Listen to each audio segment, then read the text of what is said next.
Testing, testing. No audio loops at the minute.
Testing to make sure we've got no audio loops still. Yep, seems good.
Right, just trying to get the chat set back up now. I think we've sorted the audio loop from before. I'm now live on, hopefully, Facebook as well.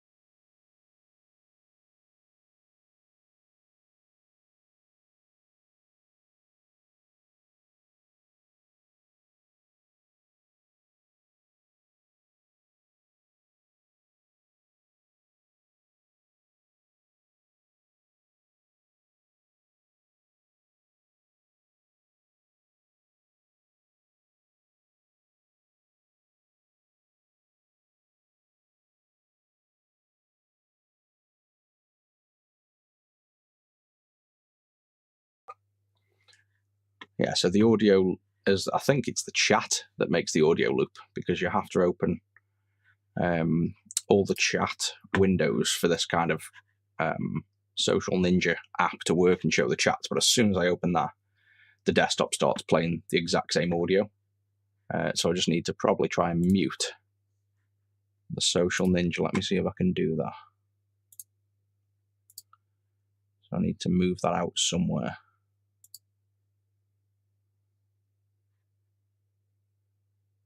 And remove that input. No.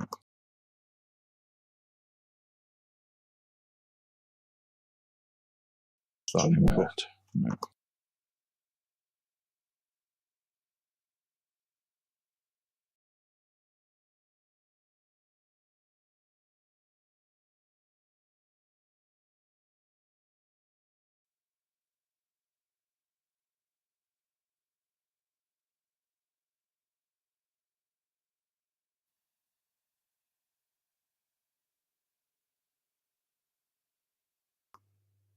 Okay, let's see if that's now removed it.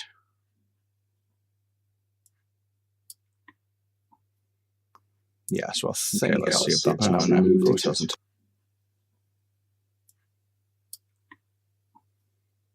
Yeah, so I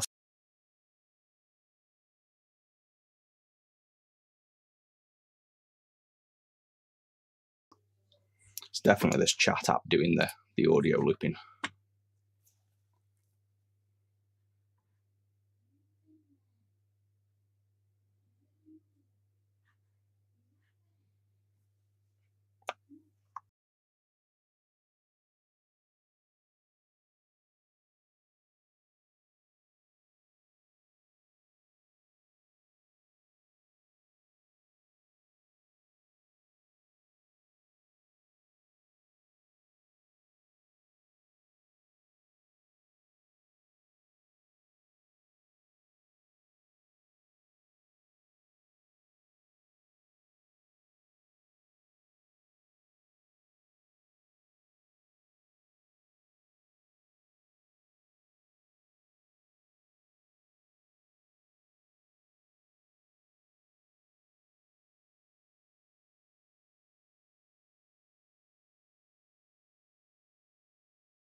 Right, so I think the only solution at the minute is I have to mute my monitor. I'll have to figure that out another time what's going on, but it's this social Ninja app just loops audio back. It just constantly replays audio over my desktop, so we'll have to live with that for now. I've just got no audio on this computer. I don't know whether chat's even working either. Every time I open this up, this chat just doesn't seem to link in. Like, I can see chats in the actual apps, but they're not pulling through again, which is quite a pain. So I'll just carry on again. Last time it just kicked in and worked when I started doing it, but I'll try and keep an eye out on the normal chats and see if they start pulling in. So what I've got at the minute is just, this is a Mac SE 30. I've only really worked on a few. Trying to get one working for a customer that's swapped all of the components off one board onto a new board, which is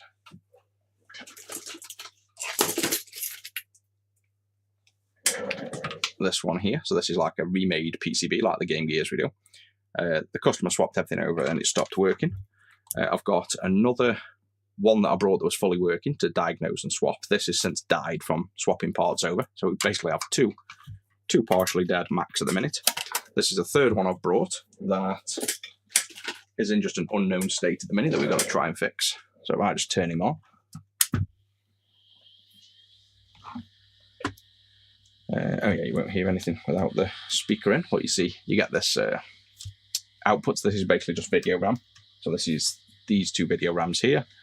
They just output static RAM. So this is what's basically the default value inside of RAM at the time. If we restart, you can hear that, what's called a sad Mac chime. So basically, this is saying, typically, the RAM's bad. Now, it probably needs a recap. I mean, it doesn't look specifically like it needs one for now, but I'll probably do a recap. But I have wrote some software that should basically build into this and tell us what's wrong if these chips here are working and the output port's working and things. So I think the first thing I'm going to do is pull up my software. So we need to solder on a mod first and disconnect the mains. So let's just start with that first.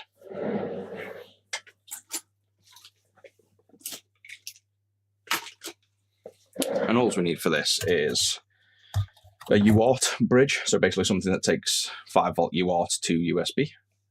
These are just, what have I got here? Just generic Waveshare PL2303s. And we have, I think it was transmit on the edge of the board. I'll scope this out. Yeah, receive. So we've got receive at the edge of the board, which is transmitting out of the Mac, and then the other side is the transmit.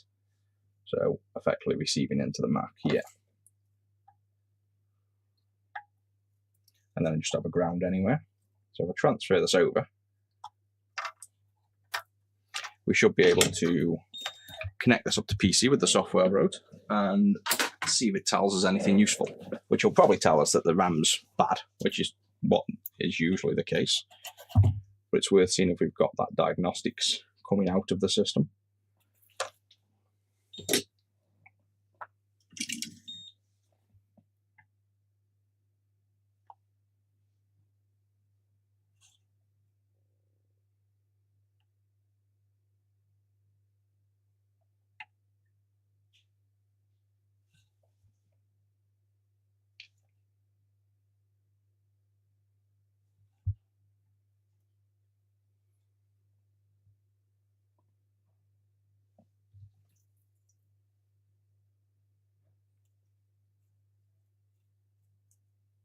And then we have the receive, we said was the outside of the board. So that will be this pin.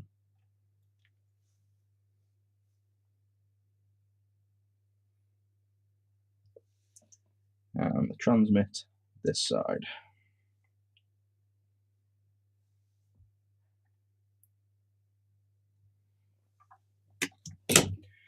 And now, if we'll still have to power up the machine, but first thing we'll do is connect this up to PC.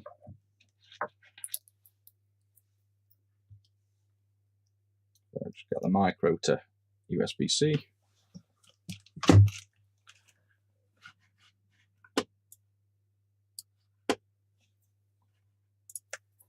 And then this USB-C to computer.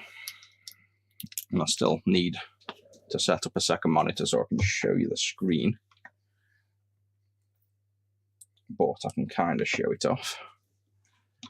I need to pull up the software. It's not released yet. I've just I basically wrote it just for this, trying to fix this Mac, so it's not something that's actually publicly out yet. But let me just spin it up and then I'll see if I can show you the screen.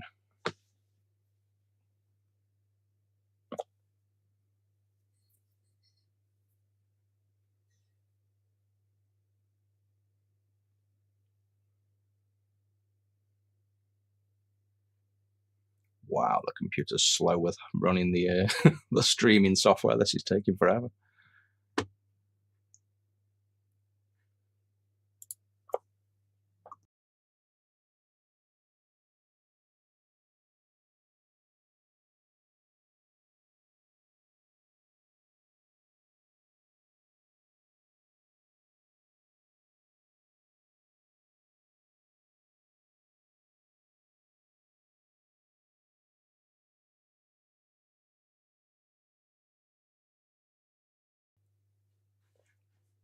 Yeah, this is insanely slow at doing stuff with might have to reduce the quality of the stream or lower the output resolution or something. This is taking absolutely forever.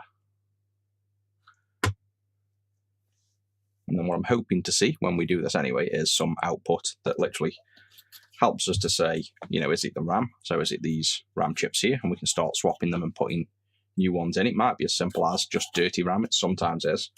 But I'd like to first see if we can talk to this Mac, because that's the key thing I want to do. And then at least when other things potentially go wrong, we can see that happening. Oh yeah, OBS is destroying this PC, and it's a pretty high-end PC as well. But I think it's I've streamed before, and it's not usually a problem. But because I'm now streaming to Twitch, YouTube, Facebook, and TikTok, it's like four streams going out, but piggybacking. It's at 72% CPU at the minute, which is quite crazy. It's like 50% on OBS. So I might upgrade the. I'll either upgrade the rig or do a 2 PC setup so I can have one streaming and use a different computer for actually doing things. It probably makes more sense to have a second computer, to be honest, in some way. Right, the software's finally loaded. Let me just see if we can. Oh yeah, it's already connected. That's not a good sign. Oh, I was about to say the Mac isn't replying. It's not turned on. So let me just dump this screen. I can't really see what I'm doing here is the problem. So there's the screen, but then you'll see all the overlays and everything at the minute. But that's basically as good as I can get the screen to show you at the minute. This is auto-detected the COM port of the thing you plugged in at the minute, so this device. If we turn on the Mac, then what we can do, give it a second and click identify, and hopefully we get something back here, which doesn't look like we are. So that's bad news in a way, because we were hoping to get communication back and we're not. So that means none of this debug is going to help us, which is unfortunate. So that's pretty much that one ruled out. So it looks like we are going to have to do this just blindly, which kind of sucks. And just to be sure, let's just swap the receive and transmit around, because I haven't really even made notes of this anywhere that I can remember at the minute, so I might well just have receive and transmit backwards. I don't think I do, but I might well have it back. I can look at the schematic to double check, but just swapping the wires around will tell us. So receive into that one we had at the end, so we'll put it on the inside. And transmit we'll put on the outside, just in case I've got this backwards. Now, that's still open. Yep, let's turn back on again. Yeah, receiver's still pulled either way, so yeah, nothing, unfortunately. So the Mac is not communicating over. In fact, that hasn't even, I don't think that's even booted this time. Nothing on screen at all.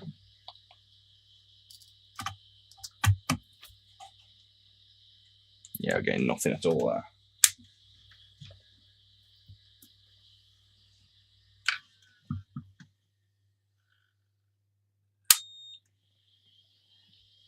Yeah, again, nothing.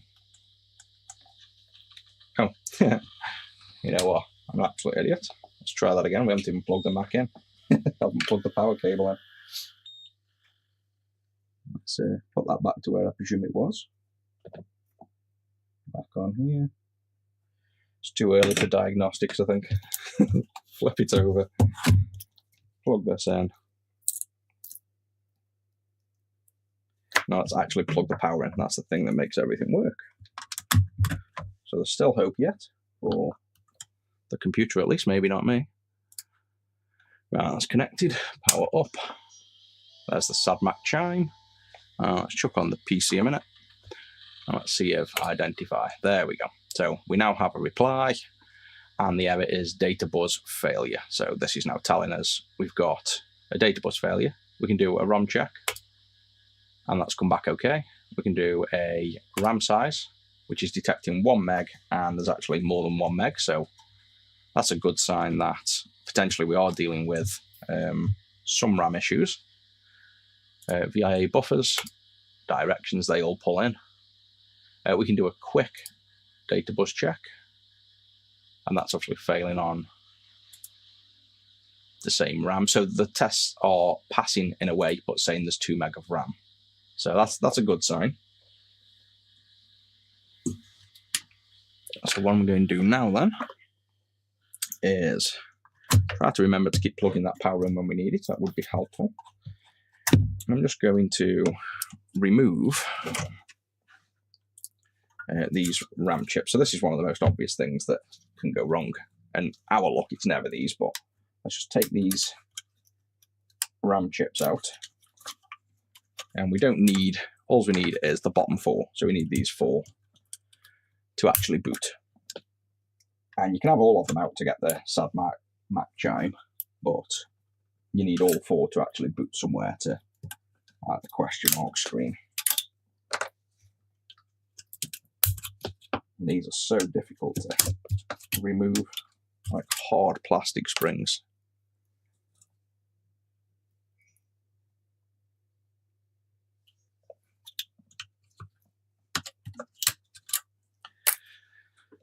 Let me just post this in Discord as well, because the guy who's sent a Mac in might want to actually watch this as well while we're working through. I'll probably be on this a good few hours at the minute for trying to fix this up. So let me just share this.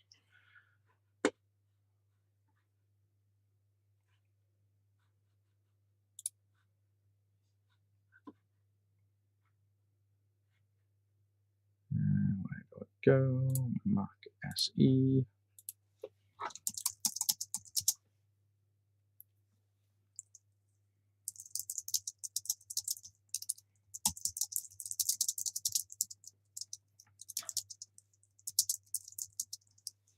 Can't even see me Discord. Too many windows.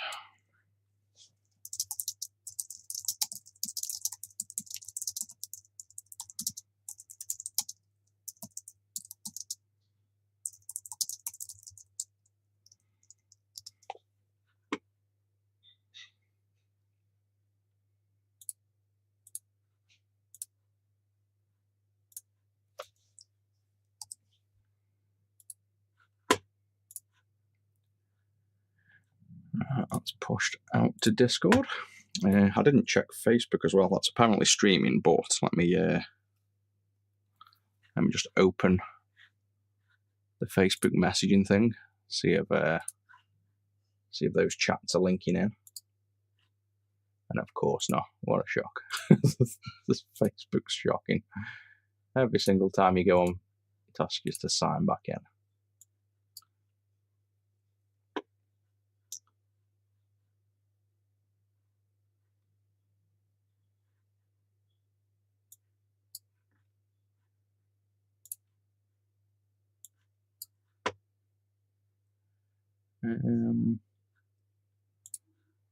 Live video. Yeah, I was live, so let me see if it shows. I don't know again whether you've got to keep the Facebook window open. This chat thing is definitely the biggest pain. Yeah, it's like hidden for me now.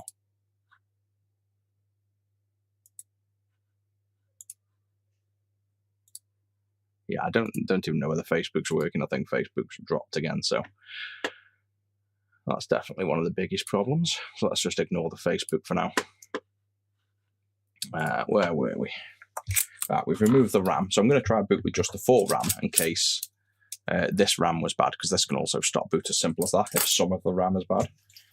We don't need the diagnostics all the time. We can just listen out for the tone, and it kind of tells us if we've got any further. Like if we've actually got past a RAM issue, we won't get SAD/MAC tone, so we can just literally turn on like this.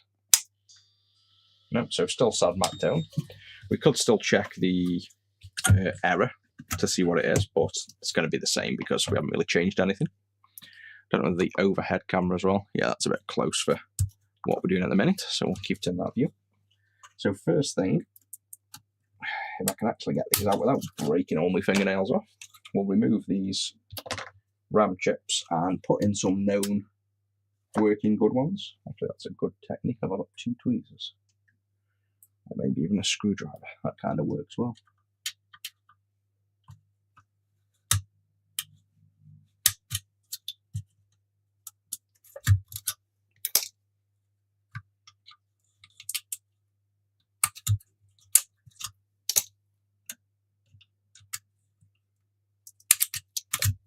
Right, so that's that RAM out. And then we will just do some basics first. And put some IPA in there. Let me grab some known good RAM.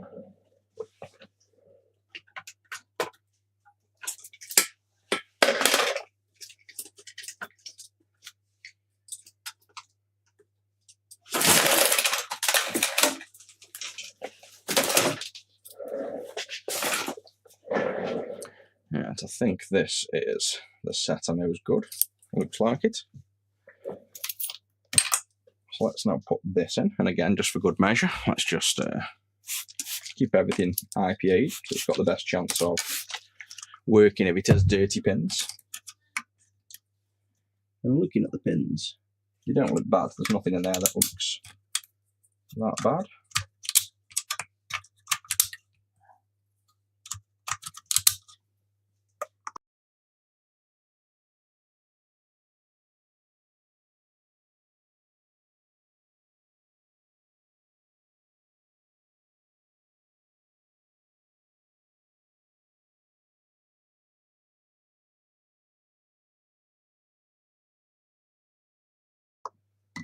Ooh, shit, spilling everything. Trying to have a sip of tea and spilled it everywhere. Right, let's try this. Sound still on. Known working RAM. It's unlikely to be this. It's never the simple option. It's the RAM. So now I bet we're going to get cursor. Yep, there we go, it's booting. Well, that was easy. So it's not the caps, it's just the RAM. Go figure. So now we have a working Mac.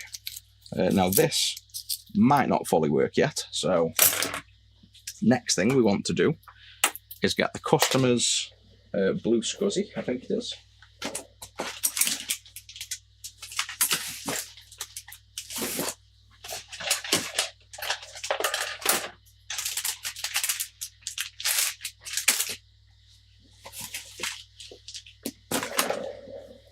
So we've got this, and you can see it's got this, which is trying to load off drive. So this is a good step.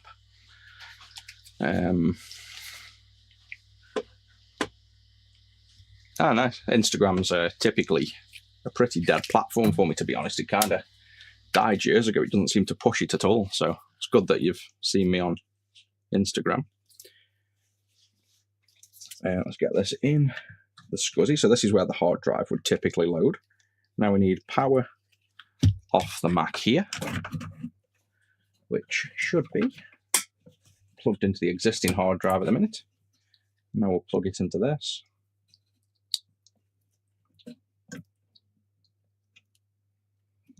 Which this is such a cheap connector. It's never wants to plug in.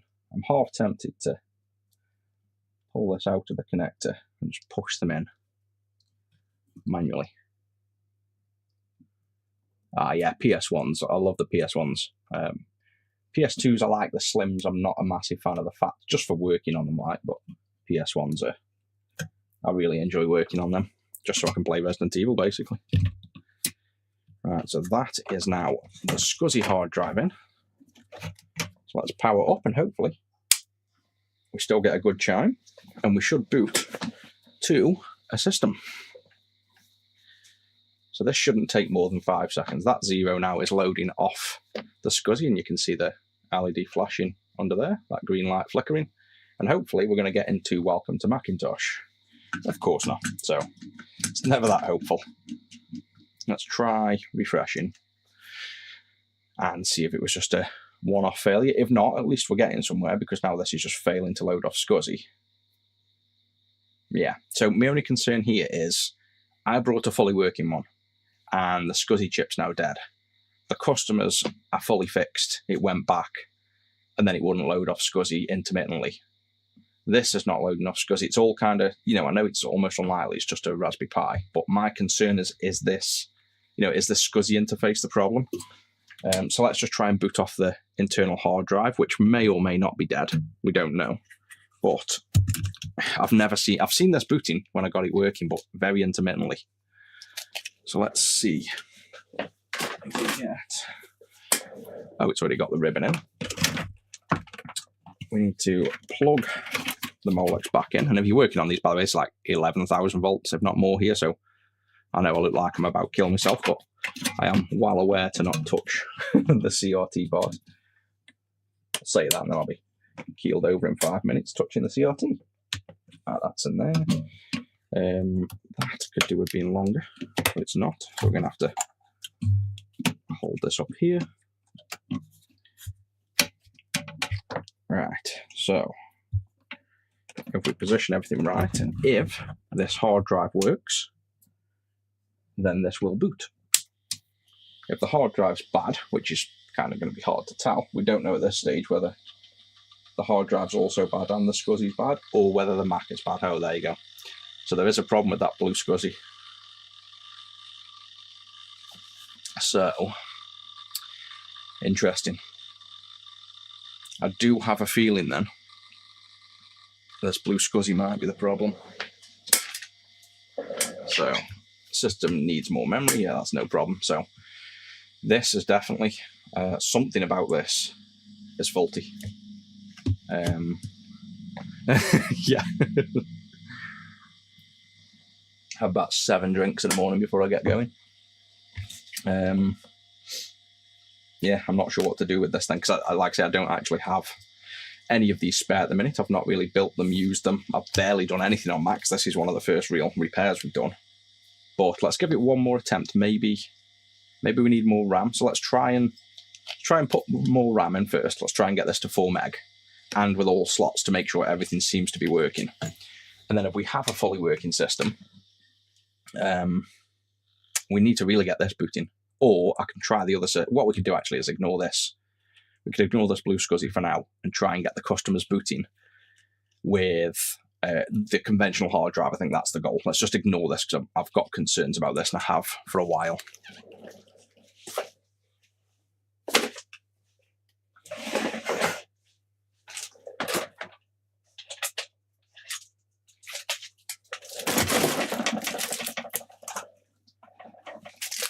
And you can see there's all the dead SCSI controllers that were working. So that's why I kind of want to avoid them. Now we need, I've got so many bits. I should have probably cleaned up before I started live. I've got bits everywhere at the minute for this Mac. These are the ones that didn't work, so I need to keep them well out of the way. That's the ones that literally stopped this system booting. So something about some of them is bad.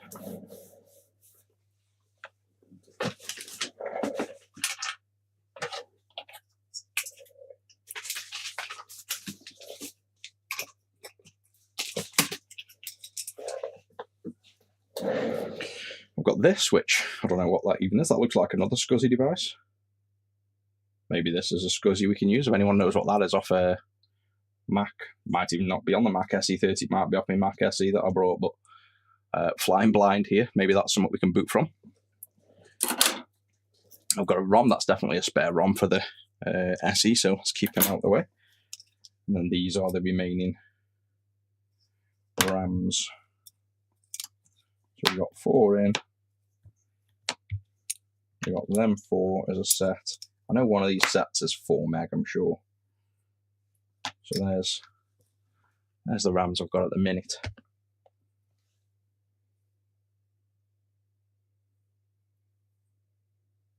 I'm sure the ones that were 4 meg really obviously wrote it on what they were. I'm sure they wrote like 1 meg on the back. 256, that's 1 meg. 256, 1 meg. 42, these are probably the 4 meg. Let's try put these ones in. And then once we've got all this working, we can really start categorizing and organizing all these parts, because until now I've basically been dealing with a bunch of half-working parts. So it's, you know, really hard to figure out what's wrong until you get a working system. Once you've got a working one, we can now start testing everything we've got and marking what works and what doesn't. And having this giant monitor on the desk doesn't help, but let's just install this RAM.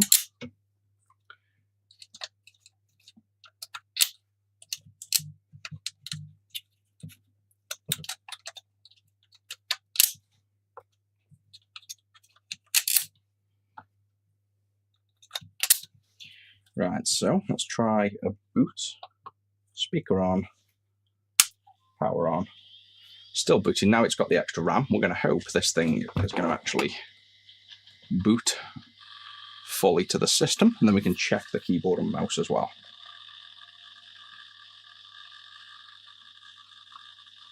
I can also connect this, but you can't get into diagnostics mode without forcing a problem. So this won't actually output anything at the minute, but the fact it's working kind of works good for us. There we go. So welcome to Mac. RAM doubler installed. No idea what that means, 'cause I've never worked on it before. It's always painful when you're learning something new and you've got no idea what stuff means. I even had to figure out and Google where you plugged in keyboard and mouse into this thing when I first brought it, because there's 2 ports, and then I realised that the keyboard and mouse plug into each other and a single port goes into the ADP. But that's how you kind of learn stuff, is just get involved, and, you know, this is how, literally, I learn to fix stuff. So that looks like it's booting. Let me grab a keyboard and mouse.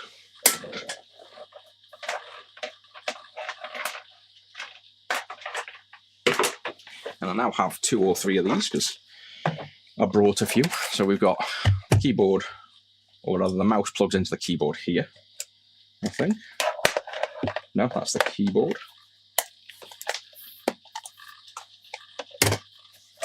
Where's the mouse go? I'm sure this was there we go. So you got the other side, you've got a port. So I don't know whether it's a pass-through or whether the mouse always goes on the left, maybe, but we'll soon find out.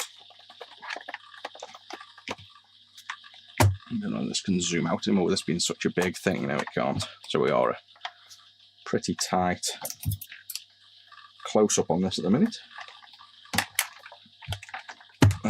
There's the mouse. And the keyboard can go around and plug into, I believe it's the far end port. Pretty sure it is. This would be nice if this was fully working. Yes, there we go. Let me try and get this in view for the people watching in vertical. There we go. So there's the mouse working really slow. What I wanted to do was see the RAM, which, again, anyone wants to help me out either can. I have no idea on the old Macs where to even go to test anything. I just want to know my system settings.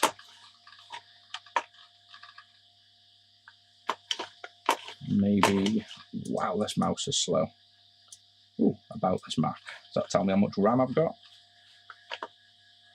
There we go, built-in memory 5 megs. That's what we want to see. We've got the 5 meg here.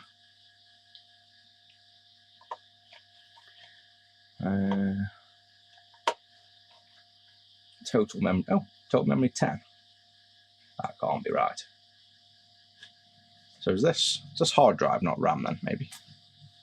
The same built-in memory 5, largest RAM. Pass. Either way, this is working. That's how much we need to know for now to repair this. So I think next up, I think the simplest thing, because the customer wanted a working one now, like we've been on it for a while, trying to get the other machine working, but let me show you now what problems we have with the other machine so you can see what we're dealing with. So we know keyboard, mouse, RAM, all this is good. We'll label all that. Let's move this out of the way. Let's try to make some space.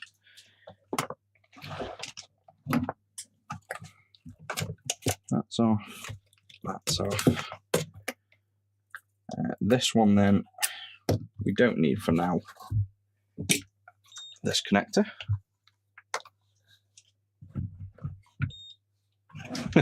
Yeah, you're on about probably homes under the hammer and all that stuff.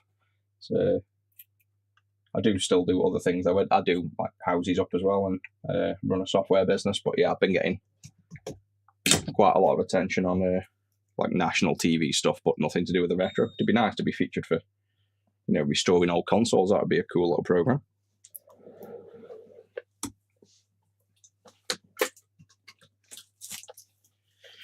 Right, so we have a fully working board here. Let's just give them a big green smiley face so we know this is now the working board, because we can easily get confused. So here's now the working board, and we know every chip on here works pretty much. We've tested the serial output here, so this is serial output. I haven't tested the internal speaker. We've tested the reset button. The sound works to go to here, which means this chip works. All of these have to work, and all of these have to work, and this, and all of these to boot the system. The only thing we haven't really checked is the floppy drive interface, the SWIM here. We know the SCSI works. So really the only thing we don't know whether works is the SWIM and the VIAs, which I think they'd have to work for how far we've gotten to boot. So pretty much I can consider everything on this board at the minute fully working. We can put, I guess, the bottom half of this RAM in. So let's mark this RAM and put it in the system so we know the RAM's good.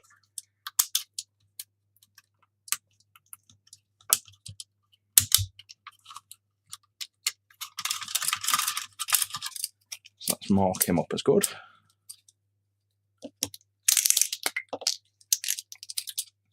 Oh yeah, once you've done a few homes under the hammer as well, you basically tell you to walk in, you know, very obviously as it would be for production, but, you know, walk into the rooms, look at the walls, look around, then walk out. But it's so regimented. It's kind of comical. Like, everybody takes the piss out of me now when they see me on there, because they know that if you look out for it, you'll walk in the room and you're just looking at the walls. You just look at 4 walls and then walk out. And then like the walk up as well is the same. So you walk up to the drive and go to enter the door, and then they'll take another cut and you'll walk into the door and shut it. But once you've done a few, whenever you watch that program now, all you see is the exact same thing everybody doing. Like every single show, you see the kind of same format.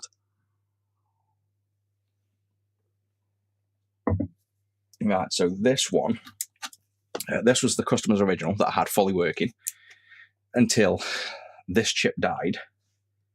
But then I think this one now just stops working altogether. This is the audio chip, which we can rob off, but I don't think it's needed for boot. I made all the notes. But I believe this one just stops doing anything now, so it will boot without this. Like, you'll still get the SADMAC chime, and it'll fully boot without this SCSI chip. But I don't think this one even boots, so we'll leave this one. Have I just put the RAM in that as well?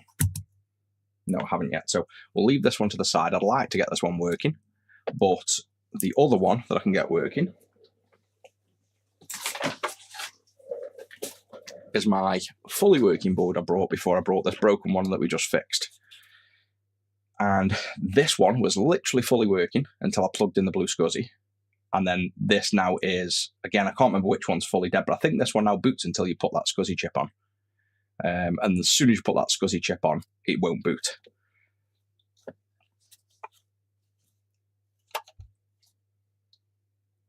So let's first, I think we're going to have to put the diagnostics on here. Oh yeah, Game Gears. Geez, I'm on nothing but Game Gears at the minute. We're selling so many now, which is not a bad thing at all. But yeah, it's literally, well, I think the last 4 lives I've done have just been me sitting building Game Gears, and I do actually need to build another 4 today. But I just thought if I come on live again and do another Game Gear, it's going to get a bit monotonous. Plus, this job is massively overdue. It's so much work though when, like I say, you don't really have the knowledge yet. Like, I am far from knowledgeable on these things at the minute. So it's always good to learn, but it takes a lot of time to understand and figure out and find your way. And these things aren't cheap either. So every time I break one, I buy another, and they're like £400, £500, £600 a time. So I've obviously bought a working one, broke it in the course of fixing the customers. So I had to buy another one, but luckily that was a really easy fix. So we got lucky on the new SE. But the more knowledge you learn, this will start becoming faster and easier to do as well. So let's see where we're up to with this. That's the working one. Geez, these are definitely taking up some space. That's the known good RAM, which I don't think is the problem, but we'll put it in anyway. And this, if I remember rightly, the last place I was up to, is this thing boots. So this will fully boot, but without this. But as soon as you put that on, it no longer works. And I've brought new ones. So I've got, you saw the bag of broken ones, but I've also got loads of new ones that are tested working.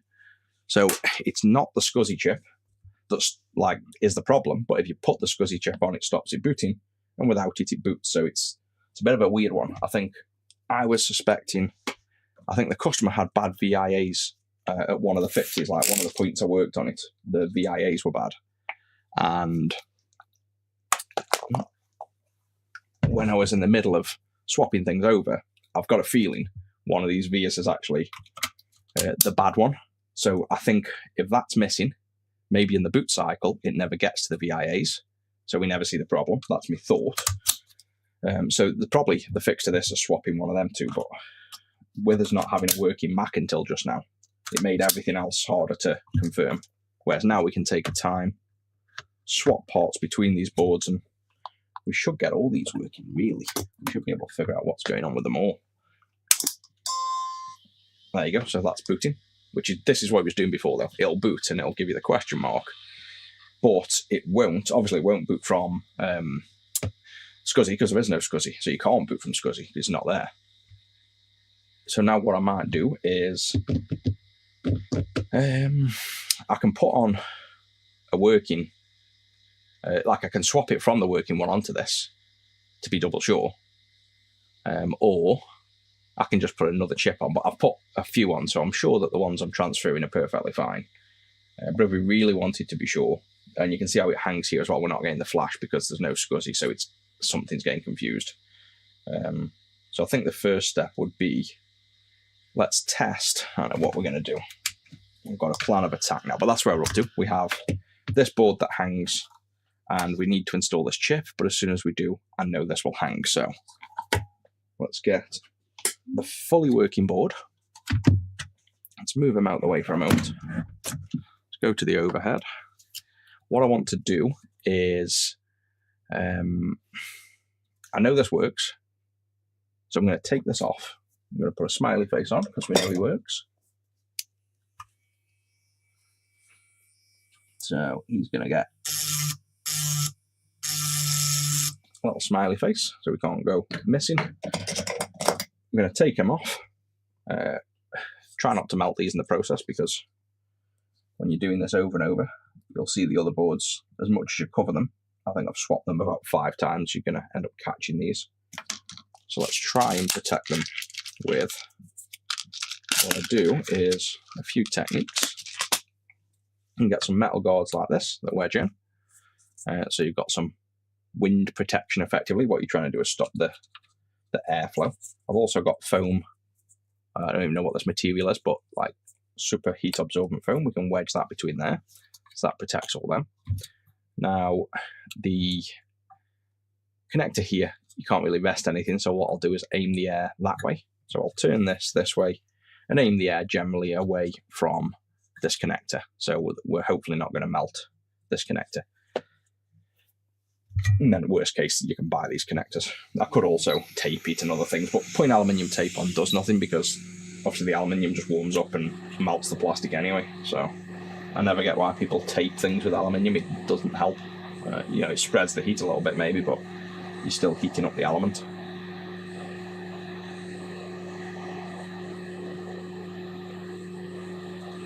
MVS, oh yeah, I've worked on tons. I've got 3 myself actually. I just played it yesterday with Metal Slug. I think 1 or X, I can never remember which I end up playing. I've got an MVS that's converted into, well, 2 of them actually. I've got one MVS that was converted to be plugged into like a CRT, and the other one I've fully reshelled into like a third-party remade AES shell. So I've used them basically like an AES, but yeah, I've got 2 MVSs there. I'm quite good at the Neo Geo stuff, to be honest. I don't find them that difficult anymore, because I've worked on so many last year. I was doing sort of a Neo Geo every 2 days, and obviously put all the info on the wiki. But no, I like to think I've built up a decent knowledge base on them now, unlike these Macs where I know very little at the minute.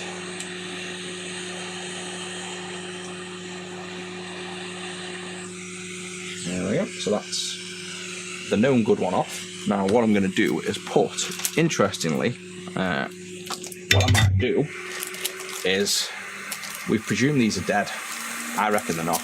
I reckon the issue is the VIA chip, and it was coincidence and confusion and other things. So, oh, hang on, that's a VIA, that one. Actually, UE10. There's UE10.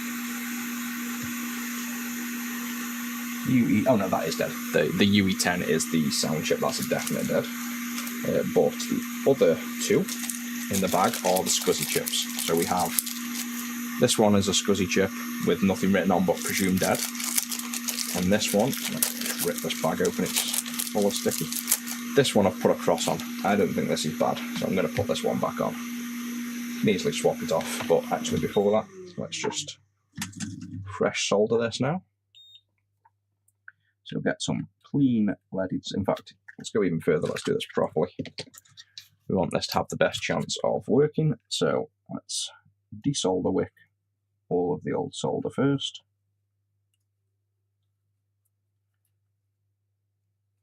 And this will get rid of all the 20, 30-year-old solder. And then we'll put some brand new solder on.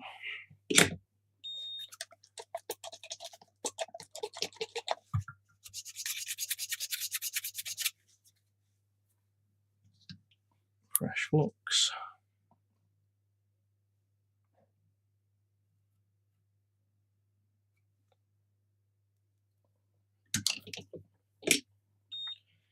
So I think we'll be on to a winner for this one. I'm sure we'll get this working. Now we have a fully working Mac SE. I'm confident we'll get the others working because we can literally put components on, and look how quick that was to test that the BlueSCSI is a problem.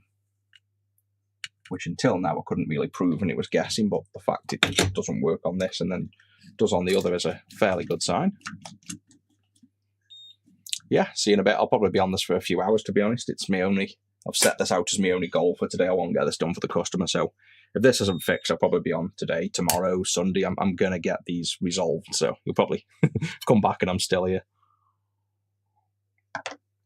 It just depends how long it takes. Maybe we fix it fast. So now that's on. Let's clean up again. Fresh flux once more.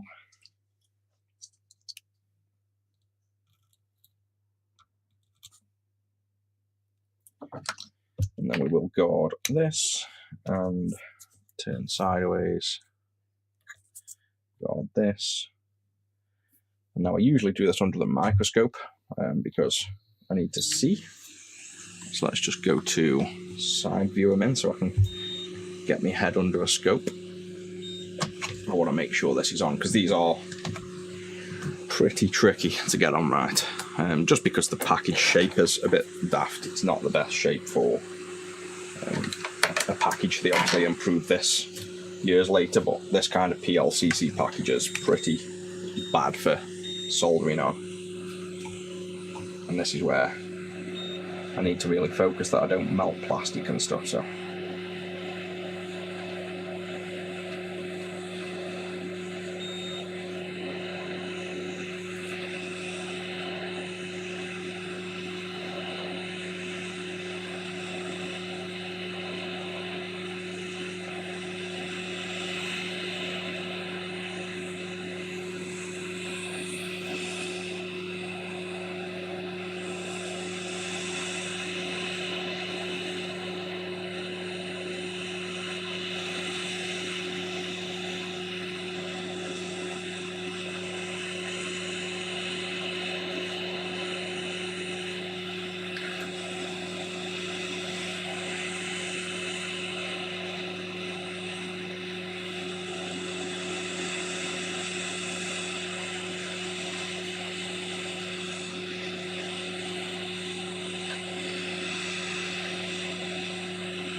I can see one of these caps popping in my face now in my look. Right by it. Now that's got good solder on. Let's just put a bit more flux over.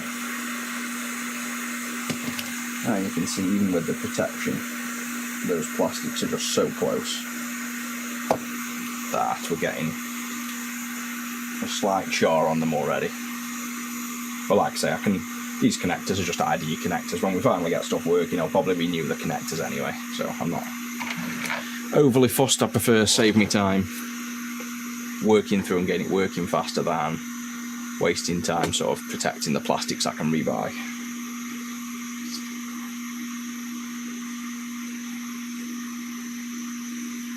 Now let's just check this under the scope now at an angle, so over the desk, and I'll try and visually see if all these pins are good. Oh yeah, that's nice. They're on. Well, that's gone on pretty good, I think.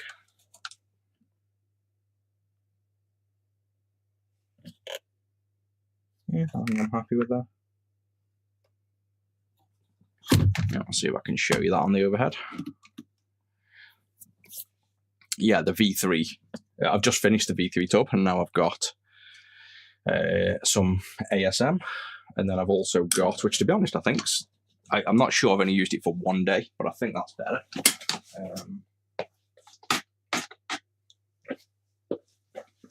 And then I've also got some HT as well. I want to try the water-based one. I'm not sure whether this one is one of the water-based ones, but they do like I think they call it Hydra or Hydro, and it doesn't have. I think it's got resin in instead of rosin. I think that's the difference. But I like to try them all. I'll work my way through them.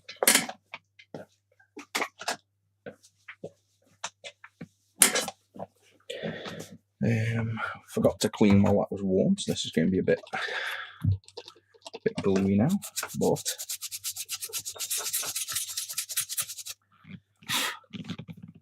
clean enough for what we need. So this is the suspected bad SCSI, isn't it? So put that away for the minute.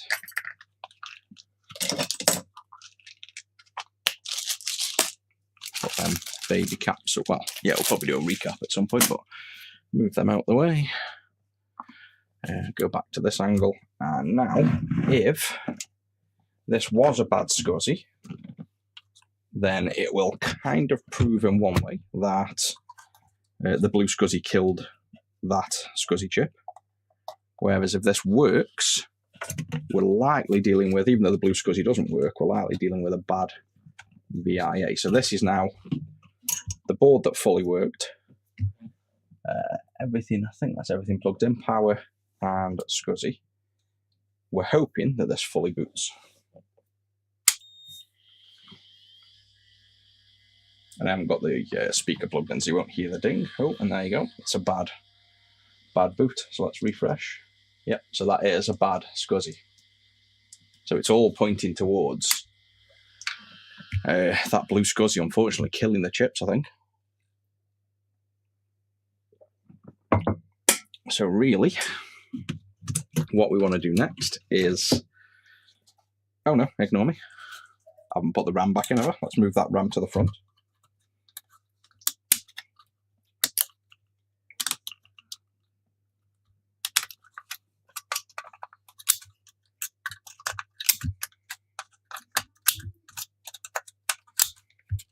Let's try that again.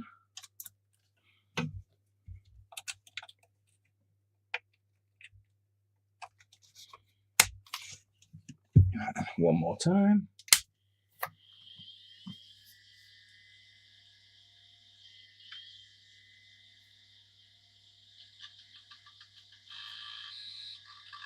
Hey Josh, this is the guy whose system it is. This isn't yours, by the way. This is the other one I brought broken. You know, the one I collected. Well, I was going to collect and then they've shipped it. All that was bad RAM. So he had bad RAM. We got it booting. So that's already fixed within 10 minutes. I've put the SCSI off your device back onto here. That's booting, so the SCSI isn't dead. I just thought it was till I realised I'd left the RAM out. So far, we're looking at, we have known good SCSI now. I can put back on yours, or the other one we're trying to get working, my previous working one. And we do know that we actually haven't killed the SCSI chip, but none of these, even this working one, will boot from your BlueSCSI at the minute. So it's looking like there is an issue with the BlueSCSI, or the Pi SCSI, yeah. So where have I put it? I think I hid it so I didn't use it. There we go. So yeah, this isn't working, but this is now. Oh, has that booted or failed to boot? Or was that just taking? Yeah, it's just taking time. So this is a working hard drive. I've now got a full working SE. That's the best thing. So we've literally got a complete working SE. The motherboard's working, the RAM's working. We've tested everything. I've just tested the suspected bad SCSI chips. They're working. I've tested this. It didn't work. But let's just try again. Let's just do a double check. So let's just unplug that. Disconnect this. And then, in case it was just fluke, your bad luck, pull this 5 volt out without zapping myself. This goes into here. And I said I'm pretty much going to be live streaming this until we fix it, because it's that long and outstanding that I just want to get this resolved and figured out. But now we've got a working Mac SE. This really helps fast forward things. So that's in. Or you're watching on portrait or landscape, by the way, as well, because then I'll make sure I orient. Like, it's hard to get this to fit in on the vertical, which I think the vertical is only TikTok. But there's the device. If we turn him on now, yeah, cool. So you'll see everything. So you can see the LED indicator, the green. And you can see it flickers. And it should have booted by now, and then it just gives you the blink. So whether we can try a new SD card or whether something else is bad, but yeah, this doesn't boot on anything. I've got now a fully working one, and it doesn't boot on that either. So unless there's something else that could cause that. But I think I remember saying last time that when I first was checking this out, just literally pushing on these connectors made it different. Lights on the hat, let's see. Yep, they're under there lighting up. They're pretty static at the minute. Let's just wait for the... Yeah, these are just completely static. Like, they're bright, they're dim, but there's no flickering, whether that means anything or is meant to. I guess I can also just remove this, IPA the SD card, try again.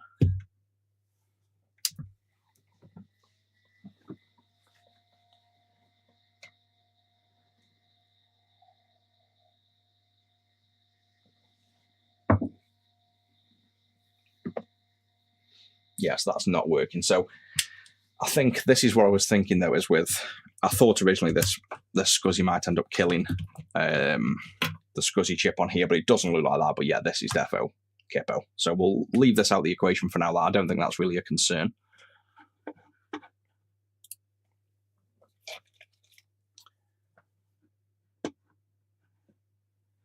And I don't think... let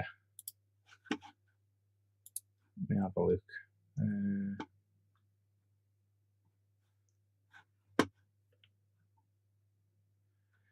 Yeah, I've got some messages popping up on TikTok that aren't showing through. Somebody just asking when new vids are coming out. Videos as in not lives. I'll do in between these lives, basically. So, where are we at? We have known good working board. Smiley face still on. We know that SCSI's good, so let's just put the now definitely known working SCSI back on this board. So this is the other one I brought that was working and then just died at some point. This is the one where we've just proven it boots up. But as soon as you put a SCSI on, this is the thing that stopped booting. So let's see if that's still the case. Because this is what we were seeing. And then at least we can now absolutely confirm that it's not the SCSI chip going in, because this is the one off that working board we've just taken off. So we know for a fact this is a good chip. So let's put him on the right way. I'll just do this under the scope again a minute so we make sure we get it on good. If you can send parts as well, if you wanted to send those transceivers for the Pi SCSI, you might want to send a couple of these IDEs if you want, because with all the transferring, they're a little bit melty. So as much as you can protect them and cover them, I can swap you them back out if you wanted. I mean, they still function, but you just got a bit shiny now with all the heat around them.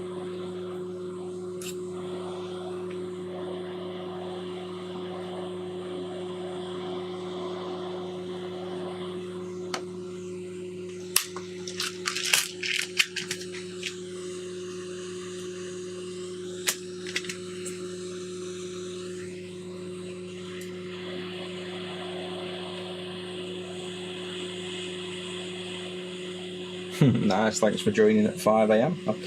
I was starting work about that early until all the sun pulled in, and now it's darker in the mornings. I used to just, well, I still do, I just wake up by sunlight basically. So if it's bright at 4 AM, I'm normally working at 4 AM, but now it's not bright till sort of 6ish.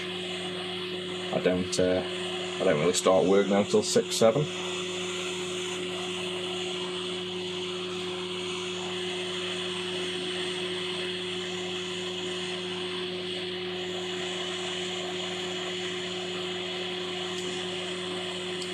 And there goes that diode.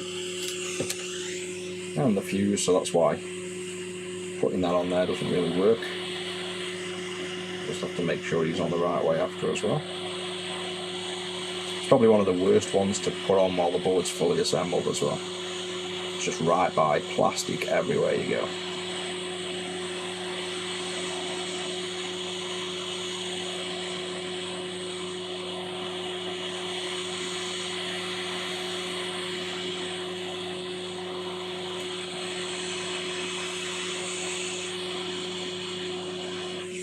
That's on good.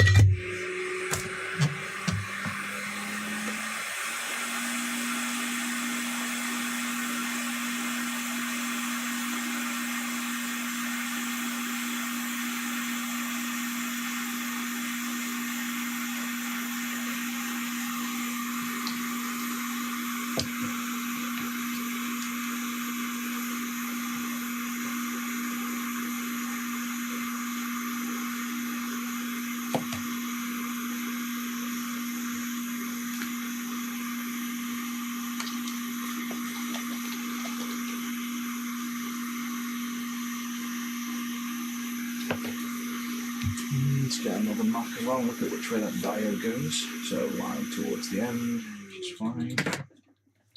So that's the way it should be. Let me just tack him on before I forget.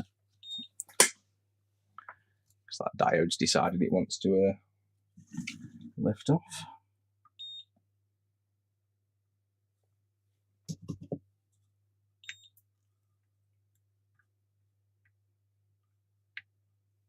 So its fuse is already still on.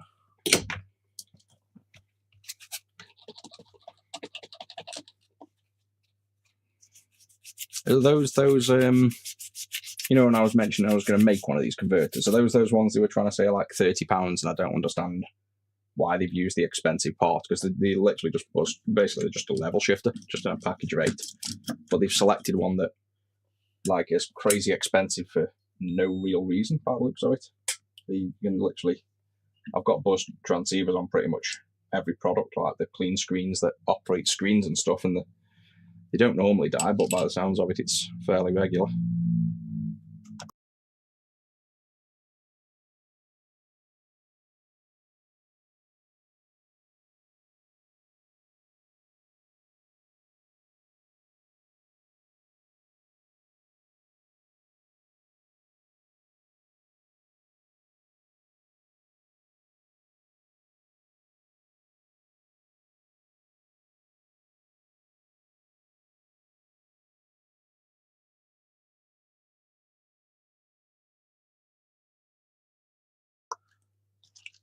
And so,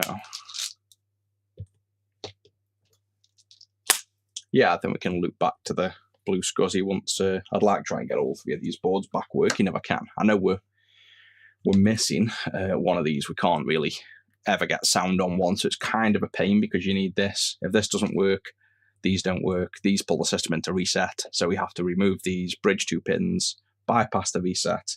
So it's kind of annoying. I could do with one of these chips, the UE10s, then we could get all 3 running, I'm sure. But for now, we'll try and get these 2 running. So that's got a good known chip on. These are what I suspect are the problem. But now let's just see where we get with this, because I can't remember. I've already forgotten. Got that many Macs in. I don't know what's what. So this is power. Right, we don't even need. Why is that so crunchy?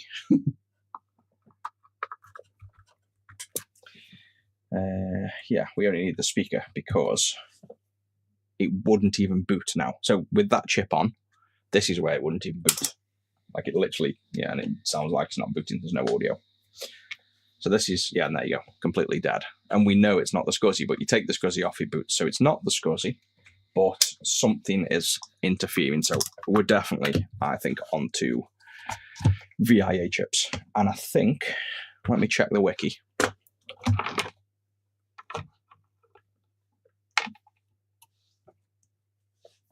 What's that with the speaker?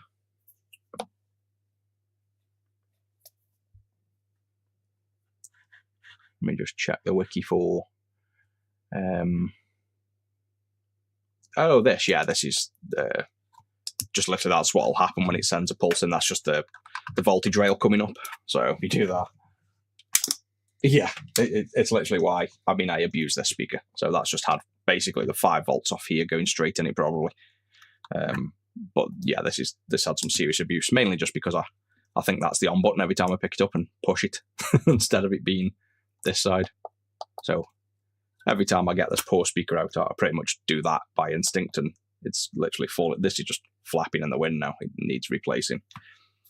Let me just check the wiki, because I think... see, it is. Yeah, we are streaming on Facebook. Completely going off topic here again, but either there's no comments on Facebook or they don't pull through. But it's actually, I've just opened the internet and it's still streaming on there. Although it's not showing on Facebook anywhere on my profile that I know of.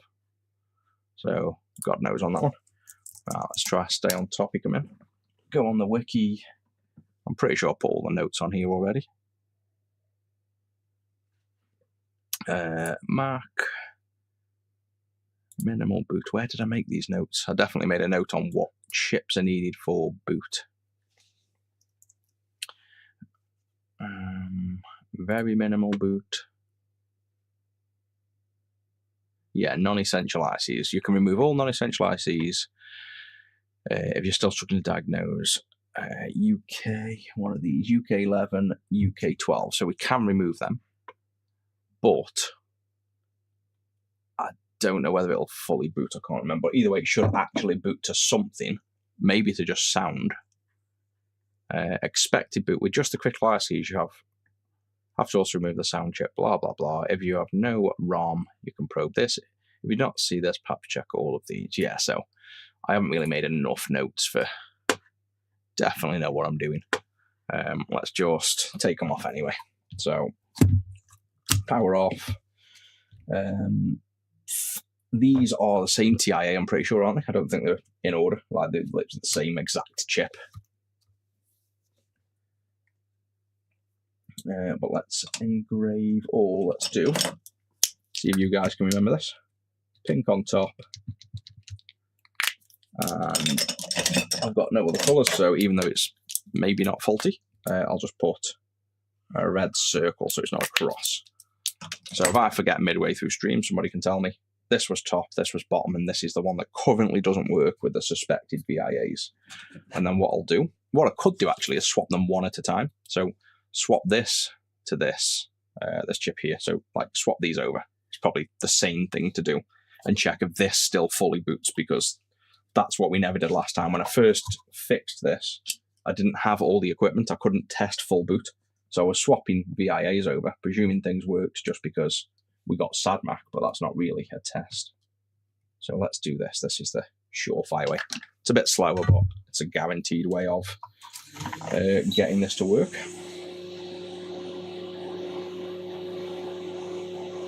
If we were really fussy about the plastic as well, you could try heating from the bottom, but it's not going to help much, because when you heat from the bottom, the connectors that are touching the board,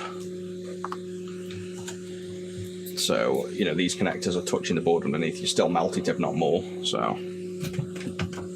I think if I was doing this on a board we were really critical about, I'd just either take the connectors off or replace them, but for now, we'll just hot air off. And this is, before we do it as well, because I know what's going to happen, I'm going to take this off and get confused. Smiley face and is UK 12, so let's just put 12. And a smiley face. So we know he's working. 11. Smiley face. There we go.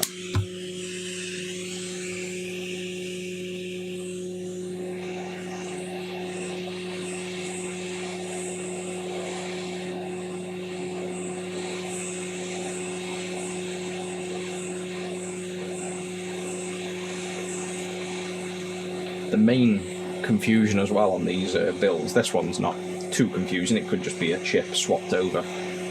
You know, the working one I brought, I'm pretty sure it's just a bad chip, but it's mainly yours. We had yours, well, I showed you, we had yours fully working, completely working, and booting, it just wouldn't load off the SCSI, which we know was the problem. So we had fixed yours, which I can't remember if I told you what the problem was when I fixed it and I got it booting, but that was then fully working. It was literally a Pi SCSI issue. But then since then, it's completely dead. Like nothing, no communication over diag, no nothing. It's like as if it's just totally died, that's more of a mystery that I want to figure out after we fix these, what went wrong, because that's going to bug me otherwise. That just went from a working system to, you know, a completely dead system.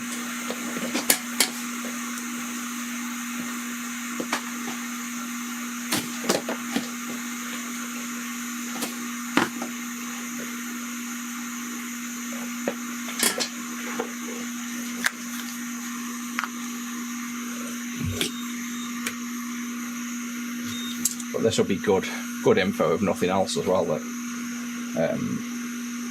if you have bad VIAs, or you suspect bad VIAs, they can be bad if this turns out to be the problem. They can be bad, but if you remove the SCSI chip, it boots, but with the SCSI chip on and bad VIAs, it doesn't boot. It's quite a significant, and I'd say unique, boot up. Oh yeah, we'll defo try to get that reloaded work. It's well, I'm sure we will. Like I say, I've pretty much planned that.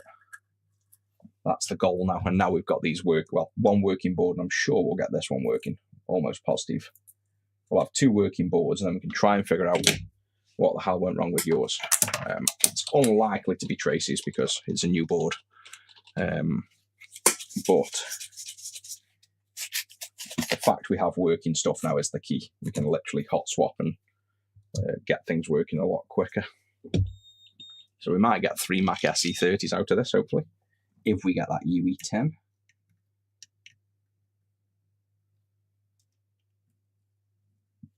Or the only other option, if there's no UE10, is see if the data that gets sent is fairly easy to convert to some kind of audio signal, but I've got a feeling it's not. It's basically a custom sound chip, I think, by the looks of it. Right, so we've taken off smiley face number 12 there. And we now want to take this one off, which this we want to prove if it works, don't we? That's it.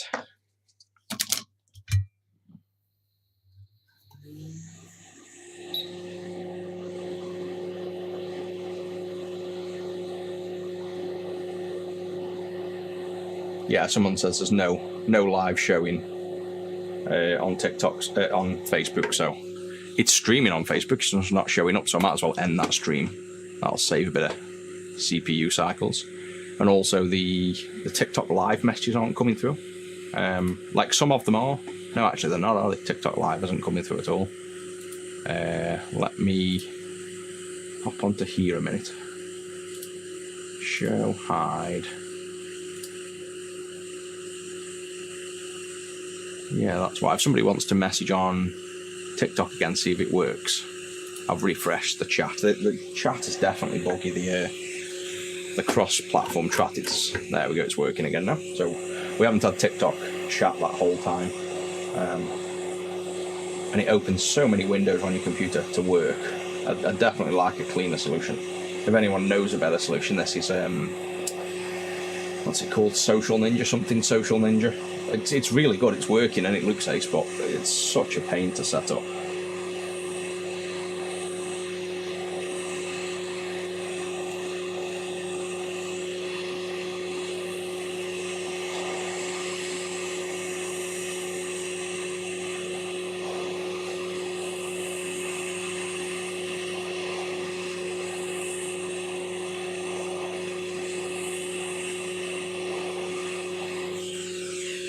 That's the old one off. I'm going to not put a new one back on that yet. I'm just going to put it straight onto this. Yeah, we mentioned about the heat there. The customer's not bothered at the minute for protecting the plastic and the foil. The foil won't stop it fully. We've got, I tend to do something like this to stop the airflow, like metal, basically a metal shield, otherwise tinfoil touches the plastic and melts it just the same. So we normally do this, but this has had so many swaps at the minute, we're just ignoring that, and On the other ones I can swap the plastics, but yeah, it's good practice to do. We're just ignoring it for now for quickness. Let's make sure put this on right. This is a Mac SE 30, so there we go. We're trying to fit. Well, we got three. We got one here, one on the floor behind me. So we are trying to get all of them working. Basically, I know very little about them at the minute, but I've just fixed one. We're hopefully fixing the second one. We've got a bit of diagnostic software I've written to help with this as well. In fact, let me do this bit under the scope. So hopefully the goal is we're going to get 3 working Macs out of this today, is the goal.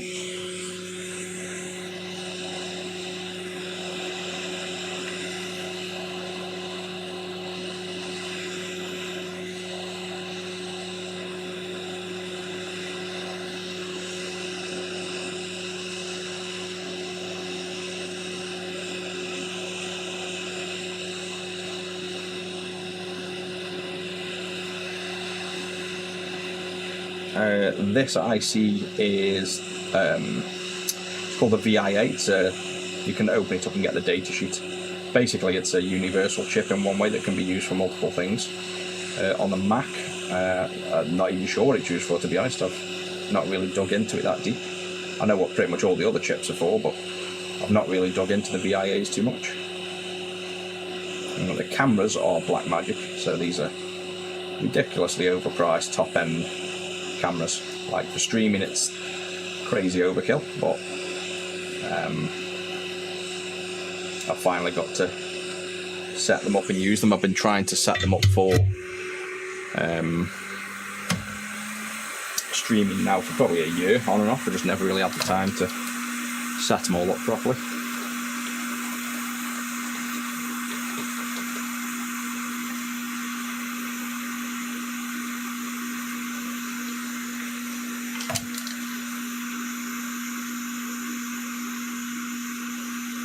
The BSLIs are probably, I pull up the schematic file and they both got different numbers on these. One's made by VLSI and it is probably either W91912 or it might be VL65C22.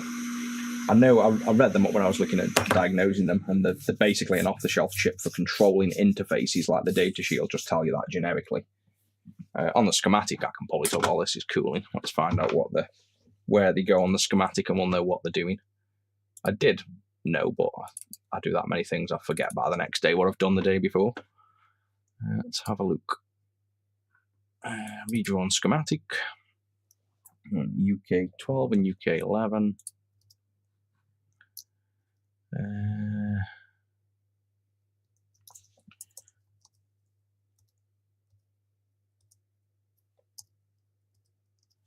It doesn't even search in the schematic.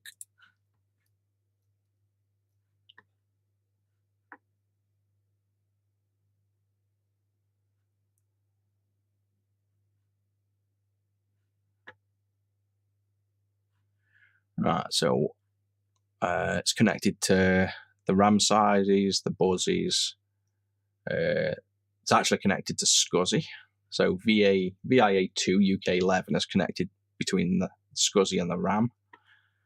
And the other one's connected to real-time clock, sync, Viper, address. So I think they're just mainly signaling, signal conditioning and processing. But the datasheet will probably tell you a bit more.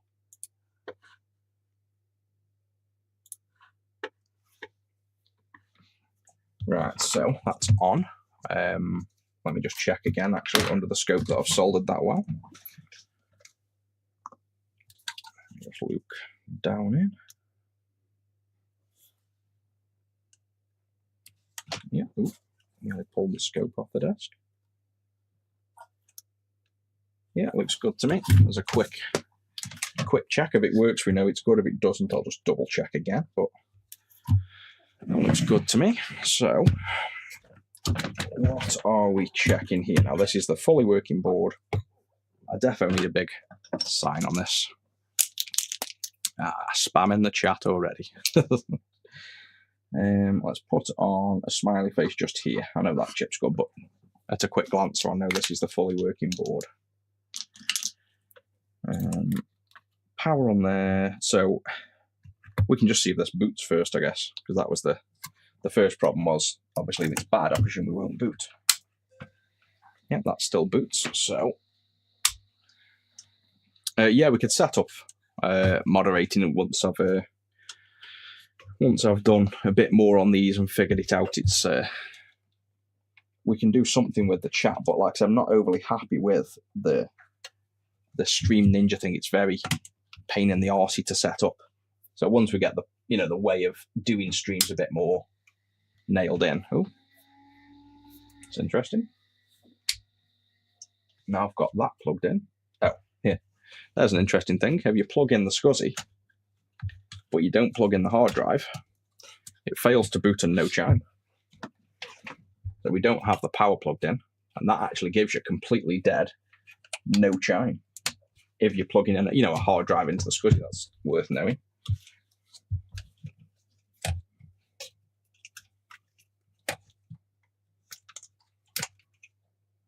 Definitely need it. I should just get a bigger ribbon. I've got loads. There we go. So if this boots, we've got one VIA checked and known working.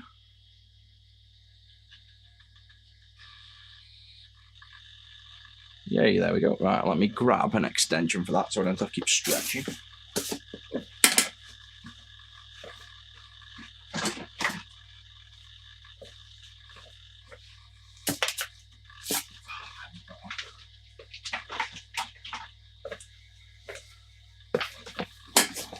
Yeah, I haven't got an extension, but I thought the Xbox original IDs were going to be right, but not the right pin. I'll order one on Amazon.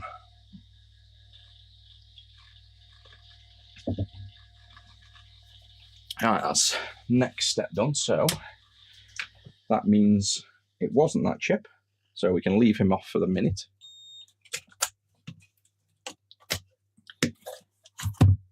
And we'll rob the other chip that we're not sure of now.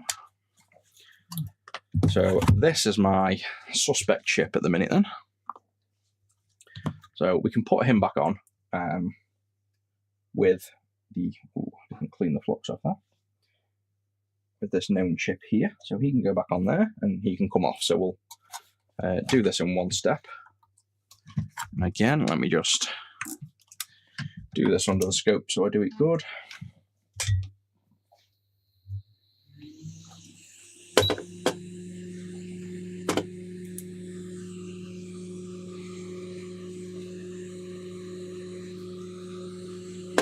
Yeah, I think I know what it is with the TikTok. If you haven't got the TikTok window open and visible, it doesn't push the chats through. That's what it is, and I think I actually saw the guy mention that. For the Clean Comp 2600, yeah, it's on YouTube, youtube.com/retro6, and then search in my specific videos for Clean Comp, and you'll find the 2600 install guide. Yeah, so the TikTok messages don't come through unless I leave the actual TikTok window on screen, which is, again, like I say, it's a bit annoying when you're using your computer and then you tab between and then stuff doesn't pull in. So I might have been missing TikTok messages up until now.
Yeah, so by the sounds of that, then the VIAs are just buzz control almost, in a sense. So basically, buzz control, but not necessarily buzzes. It can be any pins. So you're just saying like, typically buzz controllers for like data. So on a 68K system, they control the buzz. So that's why you've got like chip enables and buzz acknowledge and requests. And it just means that every chip connects to the data buzz, but they won't talk to the data buzz until requested. So these chips look like they do a similar thing. You can tell it when one side of the chip can talk or the other side can talk, but probably not specific to data buzzes. It's probably just a bit more universal. So you could have maybe two chips talking to audio, or two chips talking to the keyboard and mouse, or something like that. You know, that's my guess based on what Wikipedia says the chips do. There you go, yeah. So something to do with audio after I've just said that. That is interesting to know, though, because, yeah, that's a good point. We don't get, as soon as you put the SCSI on, maybe, yeah, no, that's a bit weird. I was going to say that kind of makes sense because we don't get sound when you put the SCSI on, but you get sound when it's off. But still, we don't get SAD/MAC at all on this chip when we put the SCSI on. So the fact it's linked to that, it might be a hint. When chips fail, they can be very random in what happens. Wow, this other flux, this ASM flux I'm using, is definitely a bit dirtier than the V3. It's either that or I'm not cleaning up as good. Everything's sticky. Right, we want this chip off now. There's no point, yeah, don't think there's any point testing. I know we shouldn't technically need to test here because nothing's changed. That chip turned out to be good. But let's just double check it anyway. With that chip swapped over, even though it still works on the other. Just for sanity. Let's power up, and if it's the same, we won't even get SAD/MAC, we'll get nothing. So speaker on, power on. Yeah, and same, nothing. So nothing's changed there. That's what we expected, but still good to just double check before we take off another chip.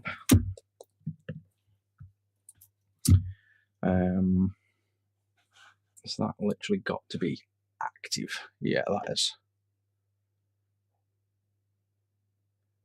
On there, running, right. Next was swapping these two over. So again, scope time. Actually, I don't need it for removing, I'll need it for putting back on. Let's remove both chips. And then we'll swap between them. And hopefully this is as far as we've got with figuring out what we think the issue is. I was thinking that the issue is the VIAs. And if it isn't, we've got no other thoughts at the minute. So let's hope that swapping this VIA is the issue. And if not, because I've got no more knowledge of the Macs really beyond where we're up to with this, I'll be going down probably a blind chip swap avenue again, one at a time, and marking them like we're doing. And then once you get more knowledge and you see this specific issue again, you'll know more about where to look. But until then, I don't really have any more knowledge of where to go if it's not this VIA chip. It's such a strange thing. Yeah, I thought we were going to buy VIAs, and I brought the SCSIs, and I've got like 5 SCSIs from China, and that other one you ordered still hasn't come yet. But we didn't order the VIAs, I don't think. But yeah, they are literally readily available, which is good. Plus, I guess this new board I've just brought has gained a nice reflow of a lot of the chips, which it kind of needs. They're all a bit dull, so this has gained a nice service naturally.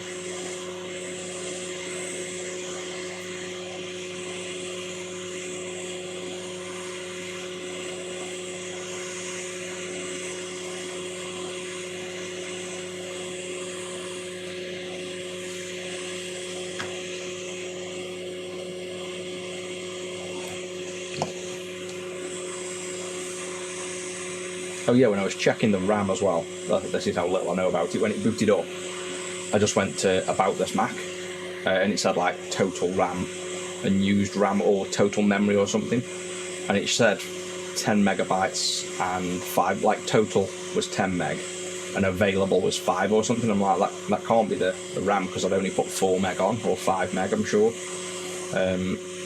So the 5 would make sense, but is that the right place to even look for how much RAM in the system is plugged in? Because the one at the top said 5, which made sense because there was 5 meg in, I think, because we had a 1 and a 4.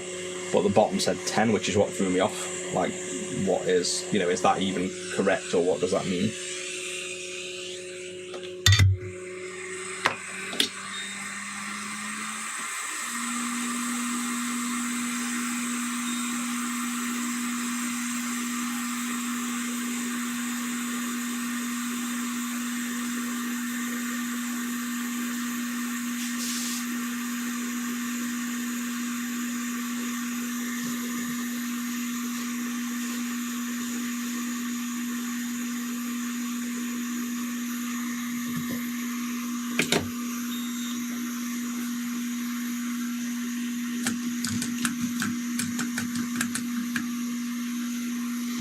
Yeah, so was probably right then. It was obviously, I knew it must have been right, because obviously it booted fully, and it said we need more RAM before we can boot, and then when we put more RAM in, it booted. But it was just the bottom thing confused me. The fact that we had 5 meg and 10 meg RAM, if you know what I mean, it was a bit confusing. I definitely need to get one up and running for myself and actually use them and play with them, so I know what I'm doing. It'll definitely help when you're fixing something you know nothing about it. Right, so let's make sure we put the right chip on the right board, because I'm pretty sure yesterday I put the wrong chip, or the broken chip, back on the same Game Gear. We have the circle was off this board, so he's going on there, and the one I've just taken off, it's got the smiley faces there. So what do we reckon? Do we go for trying to get this one work first, or proving that this still boots? Because either way, either this is going to not boot and we're disappointed, or this is going to still boot and we're disappointed because we want this one to boot. So let's go this way around. Let's put the one on that we hope will boot once this is on. I'm sure, if you remember though, I'm sure I think that was the fix. You know when I said what was the fix when I got your system fully working? I'm sure it was the VIA. That's what's kind of holding on hope at the minute with this, because I'm sure that's how I got yours fully booting. And then when I tried to figure out why it wouldn't boot off of the SCSI, which was actually the SCSI's fault, I was swapping VIAs around, I think.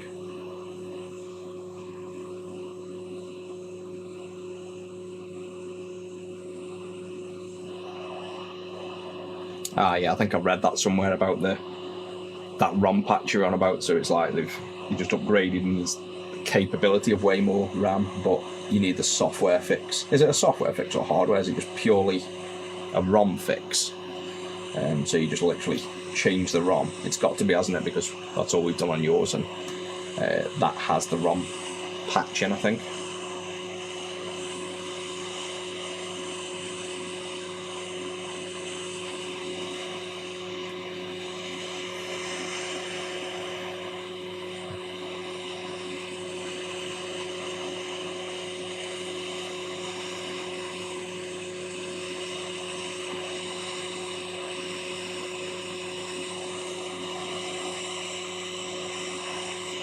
Rusty's so confused as well, because I'm effectively talking to myself in the room. He's constantly trying to get in the room because he can hear me talking, but he thinks there's somebody here. Either that or he thinks I've gone crazy. That's one strange thing with streaming. You're basically sitting in a room on yourself, talking to yourself. It's a bit of a strange thing. Mind you, to be honest, I do that quite a lot anyway, so it's not that strange.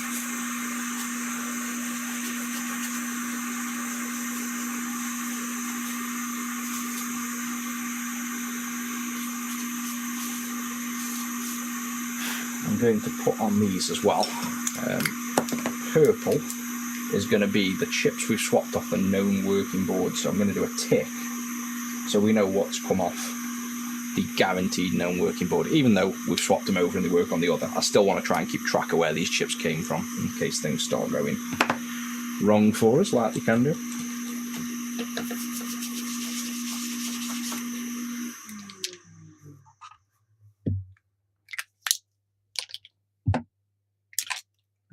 do another check on this. Let's make sure these are soldered well. Yeah, perfect. Getting quite good at these PLCC ones though, no? Yep, all good. So this would be ace if this worked, but this is still just my other board. So we've got this one. Obviously, we've got soldering on. Let's tell you what, let's solder him on while we're waiting for him to cool down.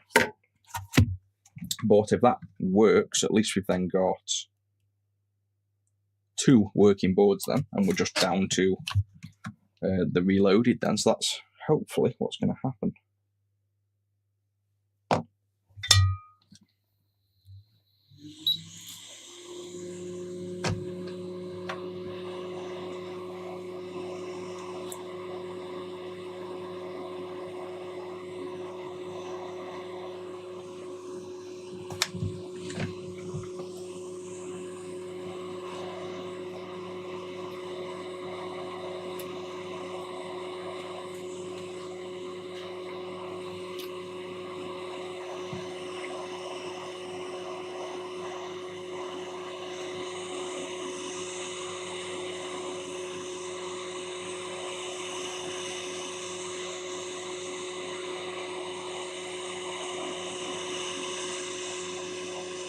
And interestingly, not that this matters, I don't think, but this has actually got the UK12 written on, but they're the exact same chip, so it's actually not a problem that they're this way around, because obviously the other Mac wouldn't have booted, so these 2 chips are just interchangeable, top and bottom.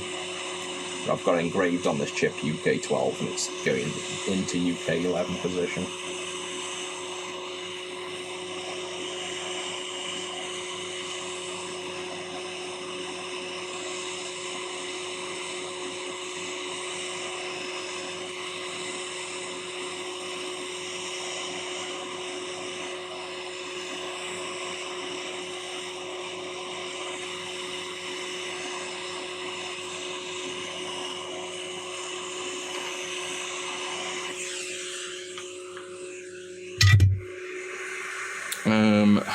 The ROMs, 1 second, let me find out what I flashed.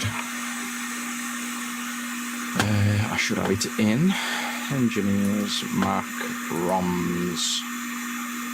I got it from that link you sent me, which was, they posted a link that said, here's the precompiled ROMs, SE30 stock U1, U2, U3, U4 .swapped. So it's whatever that link you sent me. I downloaded them files. I didn't generate my own, but I'm sure they said that's the one that's got it in. But I've got the program if we need to reflash it, obviously.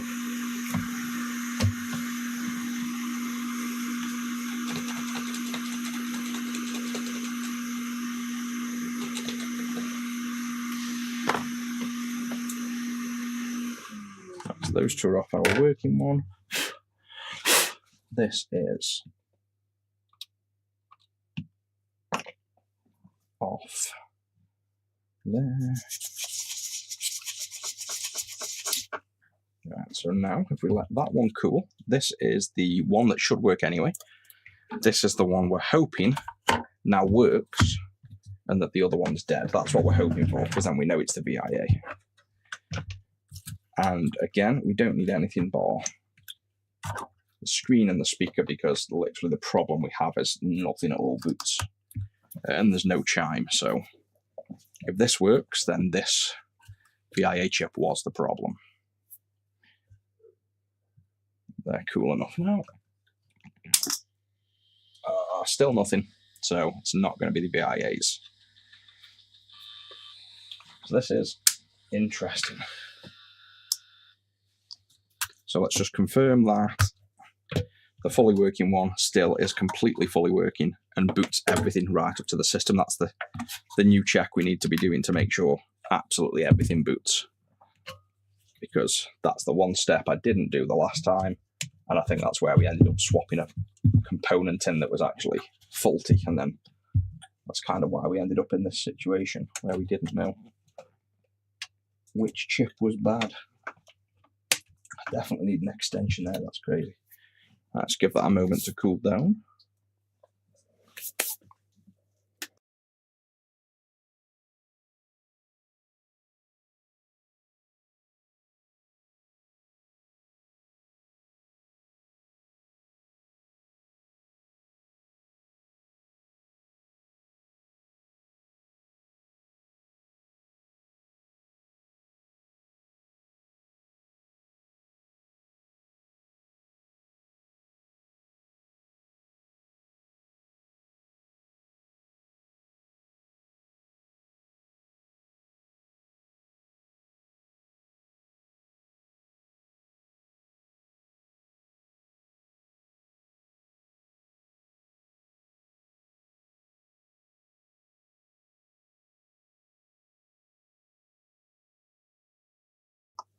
And I've just had a thought as well.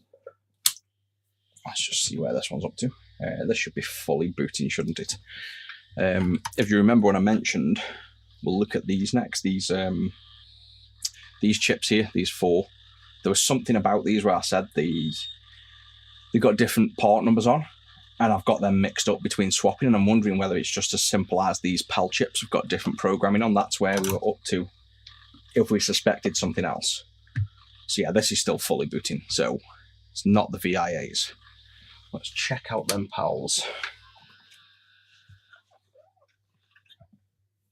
You have to get so close to that super high voltage thing plugging that in.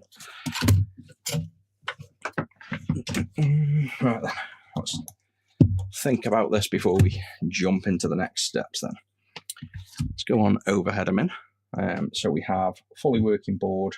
This is just my board. So I've got a rusty hair on here.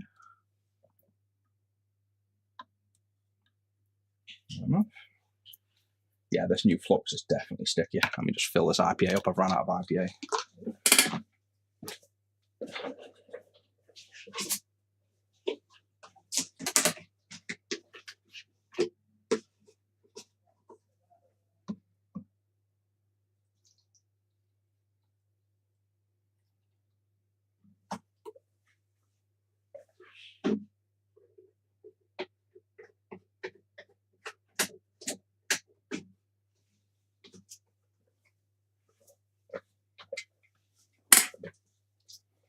Let me try and get some of this flux off.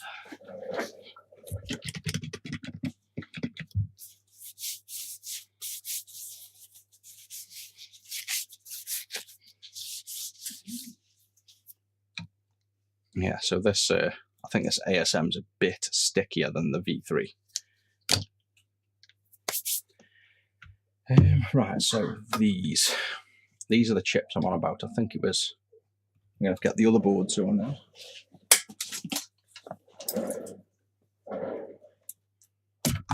Disconnect that in. You rusty barking. These, so I think it's this. See how it's 0755, 0754, and these are 0688, 0637, and then 4647, 4647. So these are the same. Those two, but these two PALs are different, which is UD8, UE6, and UE7. They are. So on this new one, you got 0688, 0637. So that's matching. So at least if nothing else, I think the PALs that are on this board, the stock board, are the same as my other stock board. So it's at least not likely going to be them. But do we have it booting? I mean, we can just swap the PALs over, can't we? I'd need to really socket the fully working board. I'd have to put sockets on to be able to swap them between that to prove if you can use both PALs. But for now, we can just nick these, I guess. Yeah, it might be worth socketing the fully working board so we can do, some chip swaps, in sockets. I know they've been proven that's where all these dots are. We did prove them, but things can go wrong after things have already worked. So they may have worked then and stopped working since. We don't know.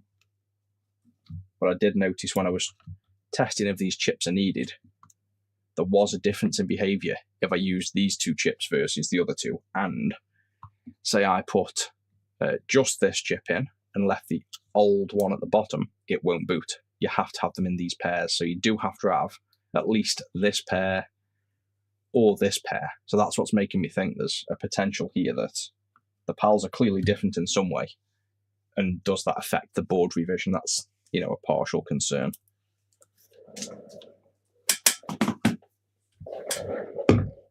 Right, so we have, let's just come off here. Fix this before we forget.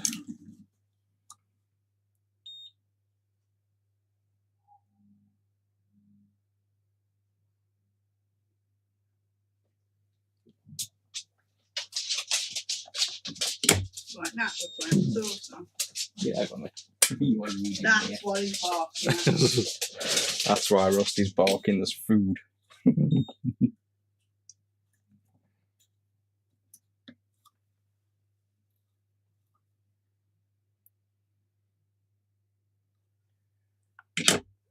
Right, that's fixed. This has got the PAL swapped over. So let's just see.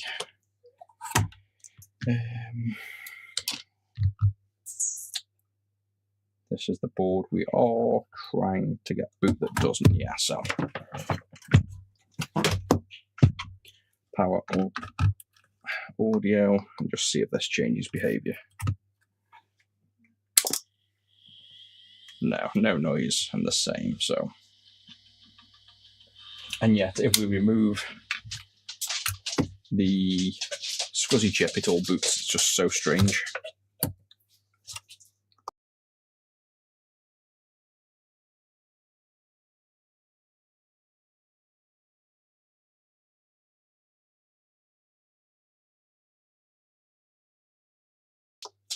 Oh, he definitely does. We've got a cheese on toast. See if we can get a rusty cam.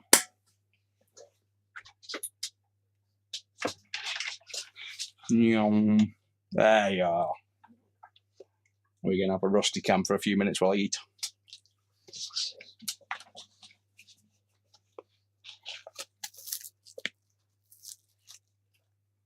Yep.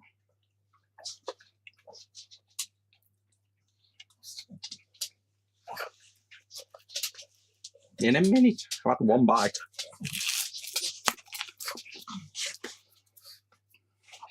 ASMR of eating cheese with a pug.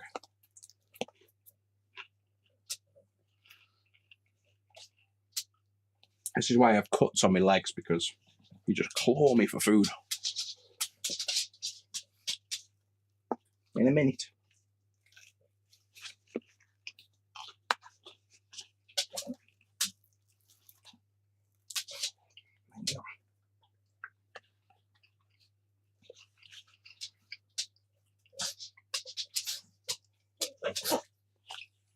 Oh, he's definitely cute. He keeps me going. But he is definitely a pain for food.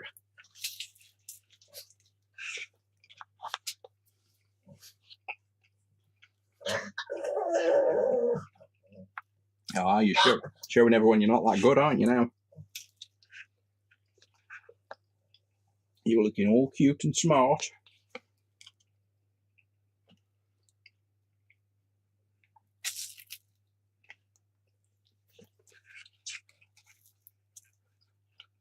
So if you hear random barking or crying in the background, you know what it is.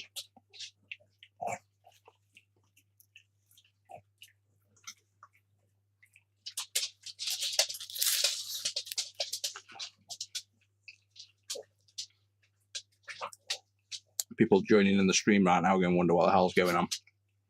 Fixing a Mac SE and there's just a pug on the screen.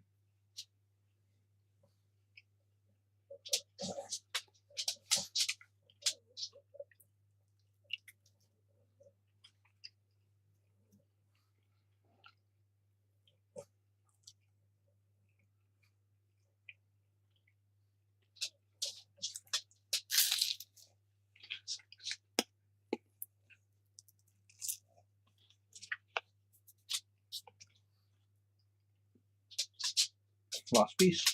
There you go.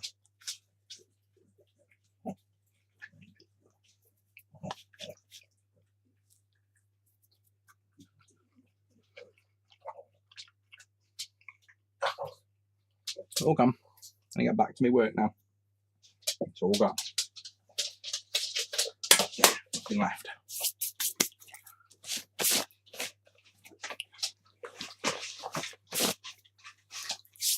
Right, shall we get back to fixing something now?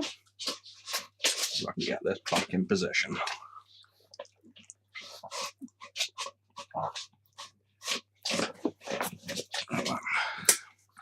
Yeah, we can try messing with the ROMs after. I think we'll keep going with the chip swaps a bit first, see where we get. Right, that is out the way for now. So we have, see this one, yeah. So do we spend a time fixing this, which is just another one that I had that no longer boots with SCSI, which is, in my eyes, maybe a bit easier, and we could do with two, so we've got already sockets and stuff. Or we can go to the reloaded and try and fix that, but that reloaded literally does nothing, like no boot whatsoever, no diagnostics, it's completely dead in the water, which is even more confusing. So I kind of want to stick at this and get this working first. Yeah, I think we stick at this. So let's... Yeah, I guess we just swap the chips. I think that's simple. I don't think it's going to be these because all these three are, as far as I'm aware and as far as I've seen, it's just for diagnostics. And if they fail, it doesn't like make the system not boot. It just, you know, it could do, I guess, but I don't think that is going to stop the SCSI. I'll tell you what, let's take a quick look at the schematics as well. Is there anything on these schematics that connect to the SCSI bus? Because it's got to be related to SCSI. As soon as you connect, what is it, UI12. So as soon as UI12 is connected, the system completely doesn't boot. So let's just see. There's got to be some correlation between that. Let me just share the screen. I can't really see. Yeah, the tab, you're just going to see the loops. I presume you can see my screen with the schematic on, but until I get multi-monitor in here, I can't really confirm. Well, I've got some bloody toast dust all over me. Right, UI12.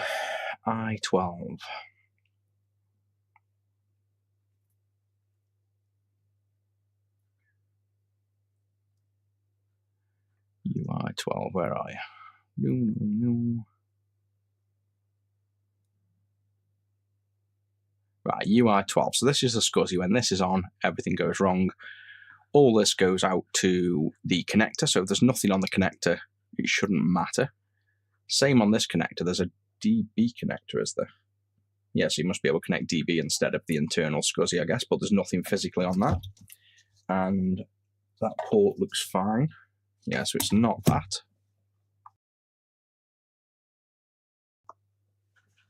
So the only thing, this is just the data and address bus. It can't be that because, in the sense that it can't be the SCSI, we know the chip works. Working on a Mac SE30, let me just tab around. Got Mac SE30 here, but the lens is not quite zoomy enough to fit it on screen at the minute. I had a different position. Kind of had it back here a bit more so you can see more. So we've got a few. I brought one. Brought this not working. We fixed it up. Literally just ran, nice and easy. That took about 15 minutes. We have another one I brought here that was just a logic board that was fully working. And then I was fixing one for a customer, which is a Mac SE30 reloaded. Fixed it once, but only to a partial boot. I couldn't really test. I didn't even own anything at the time. Come back for an issue, basically intermittent booting. In the process of fixing this one, I broke mine. So I'm now trying to fix my other one that was working that's now broken. And then we need to get back to this one and fix this one as well. So basically a ton of Mac SE30s we're trying to fix at the minute.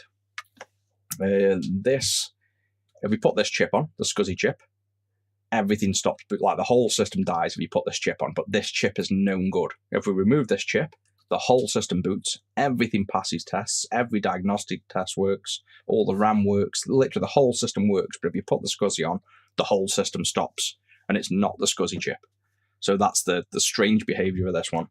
We've swapped the two VIAs, so the purples mean definitely working chips. They've come off the working system, so these are all good. And now what we're doing is hunting on the schematic for what connects to this SCSI chip. So at the minute, this is the SCSI chip. So this here, this yellow box, is this chip here. And we're looking at what else connects to it. So it goes off to, obviously everything connects to it in one way, which is a problem. You've got the address and data bus, which is kind of a problem because that means anything could in theory stop it working. But if we ignore the address and data, we've got this page 3 here, the SCSI, page 4, the ERC, page 3 and 4 here. So we're really looking for we'd presume something to do specifically with the SCSI, not the data bus. Because surely, if it's missing and it was address and data, then it still failed to boot without it on. It's only failing to boot when something is on the board and tries to talk to SCSI, but the SCSI actually replies, which would symbolize almost something else thinks it's the SCSI, or something else is missing a pad or a trace or is damaged. So it communicates when it's trying to communicate with SCSI. That's the thought at the minute. But it's a bit of a tricky one, this. So page 3 is here, and we got the glue chip again, which, do we just swap the monolithic glue chip? I know we've done it several times, but we've never had a complete fully working system. So, like, do we fix that? Like, do we swap this? I'm kind of thinking yes. That's been a suspect so many times, and we've swapped in between boards, but we've never had a fully working board. So I think, smacking the camera. I think we do that. I think we swap this glue chip. Why not? We've swapped it countless times, and it's constantly been a suspect for us. So let's just engrave again. Smiley face on here, so we know this is coming off the known working board, because I'll forget in about 3 seconds. This one is coming off ours. Let's put these PAL chips back as well. 668 and minus 668. So I'm just going to put the PAL chips back over that we know. Obviously, we've swapped them between boards, but let's just make them match the same as the known working board, so we're not messing with revisions. 688 at the top, and the other one at the bottom. Put these back in the reloaded board. And UE7 at the top.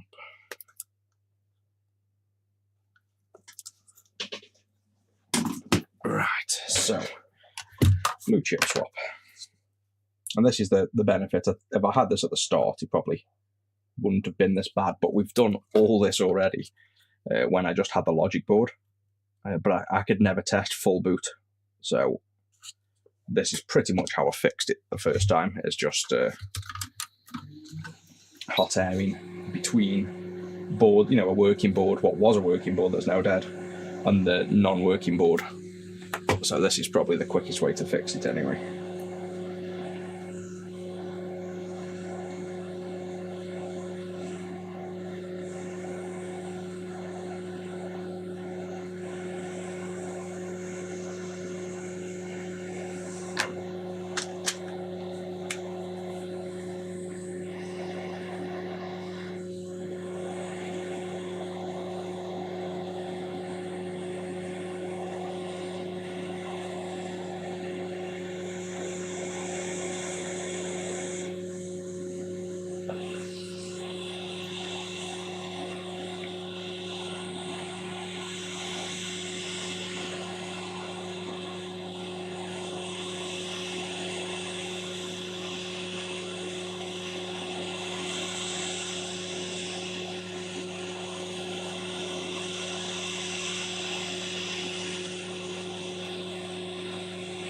Oh, nice, I'm getting some roses and things sent on TikTok. It doesn't show on the stream.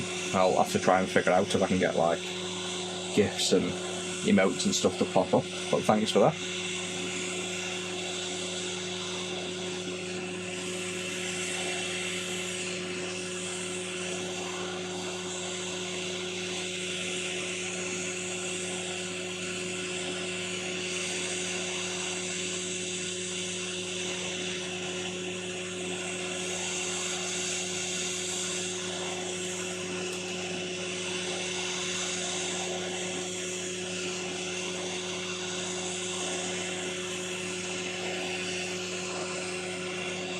And you'll notice on the, well, you probably won't see it on camera, but when you're taking off the chips this large, you'll get the board warping, so see that rock in the board. So you just have to straighten the board out after, push down the chip, and while it's cooling, keep the board flexed. Otherwise you end up with like a permanent bow in the board. The other option is to heat, preheat all around the board for a bit longer, so that the temperature difference with the whole board isn't that drastic. Well, probably, to be honest, because this chip is so big, whack this up to max temp, just so we can get the heat flow faster.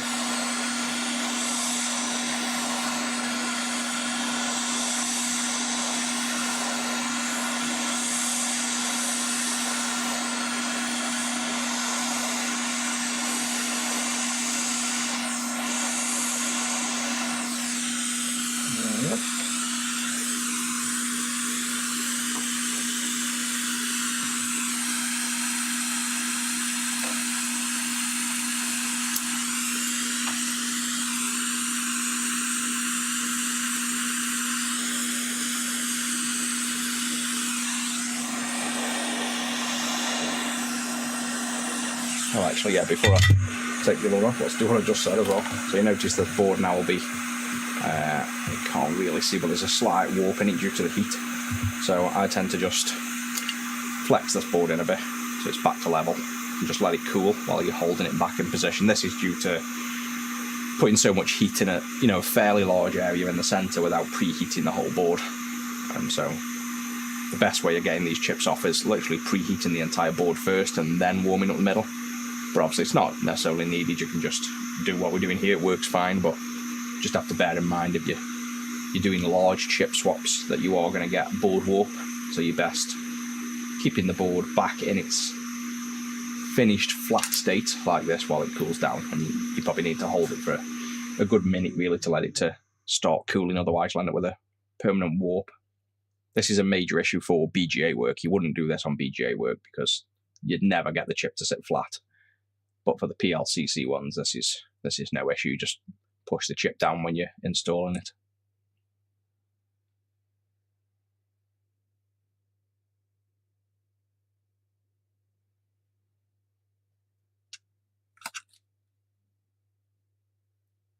There we go, and now when you let go, it's staying in its flat shape, so that's what you want to do there.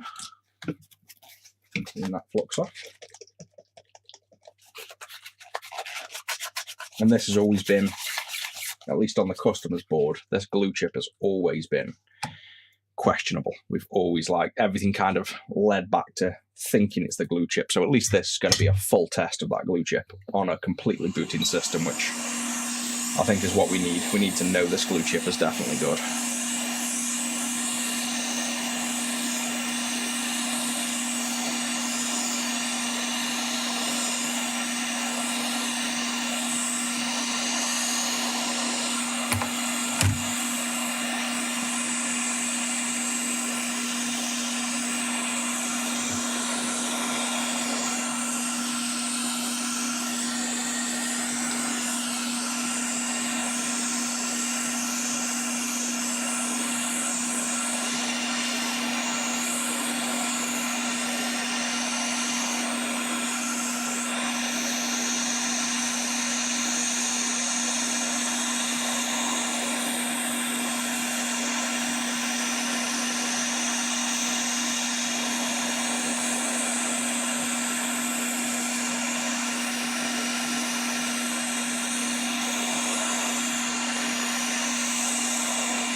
I can see this cap exploding in my face in a minute.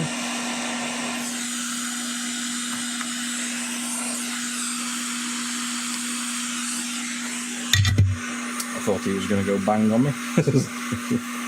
He probably should be moved out the way, really.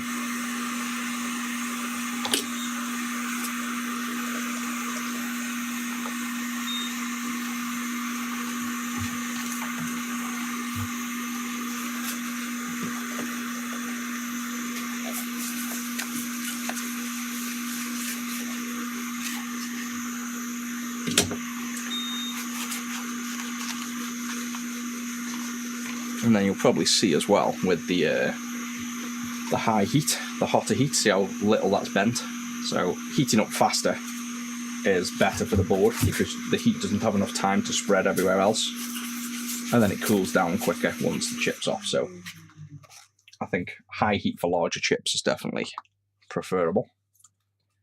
This is the original board that I've just brought, so let's get some decent solder on here.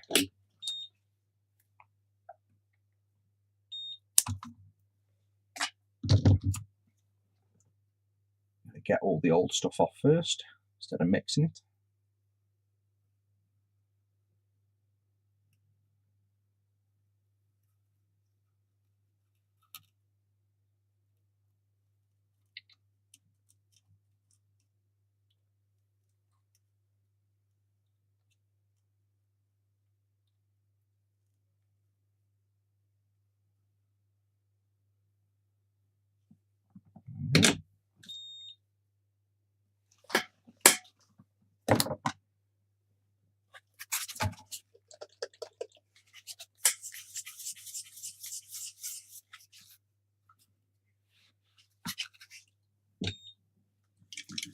Some fresh solder. In fact, yeah, it should be fine with just solder.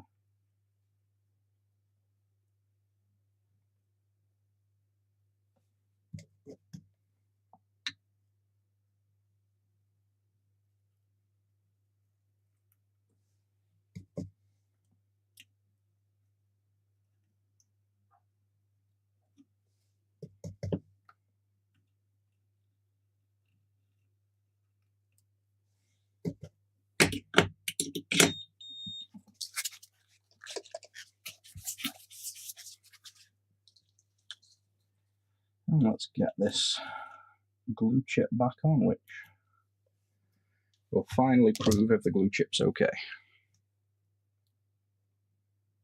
So this is the known working board, so we want the suspect glue chip going on, which is the one without the smiley face. Just clean up them pins before we put them on.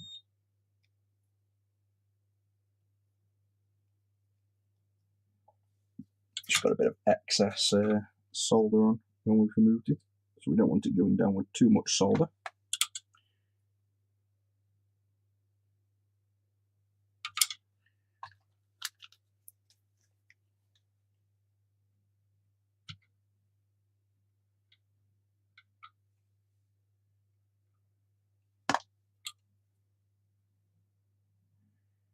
That is good. So, which way does he go on?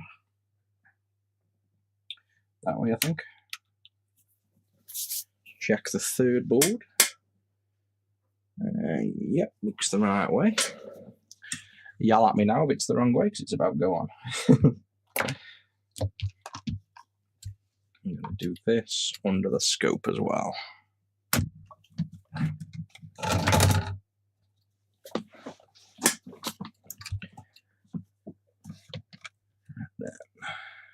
Get that mostly aligned, because I'm going to do this with, I don't want to put the heat shield on here because it just gets in the way, especially when putting this chip back down. So I'm just going to go for this one. I'll try and aim the heat out the way, but it needs to really be heat on. In fact, let's get it going first. Just a general guard.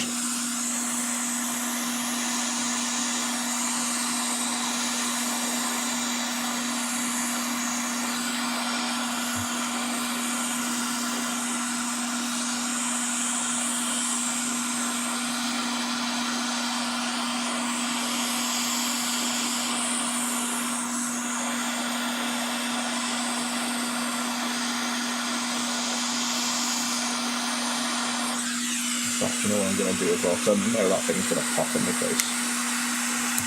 Get him out the way. Just solder his legs back on and swap him after.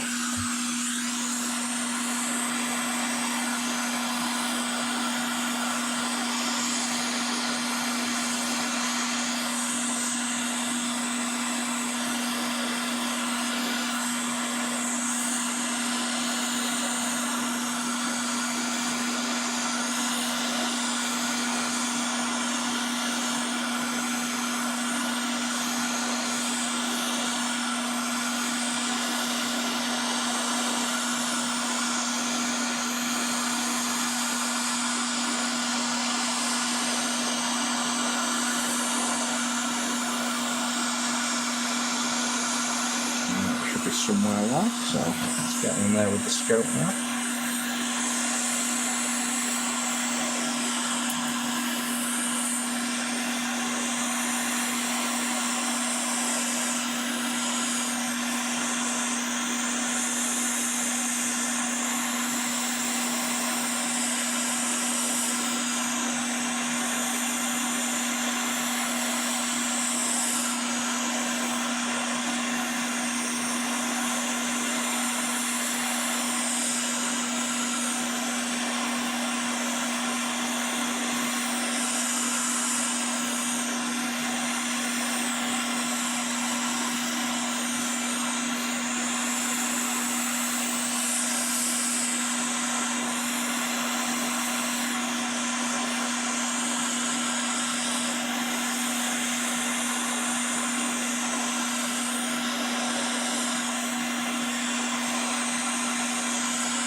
So.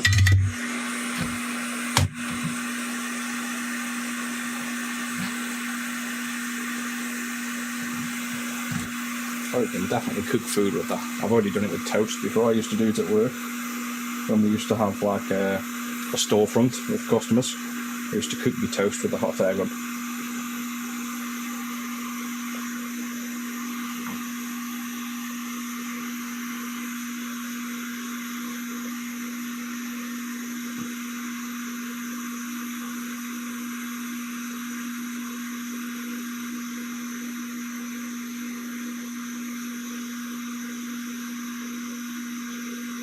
About 30 seconds it takes. You can draw faces on it as well. It's pretty cool.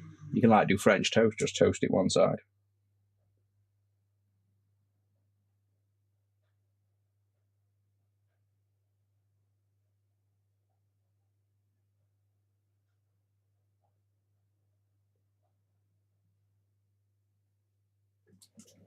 You'd be surprised how long this takes to cool down as well.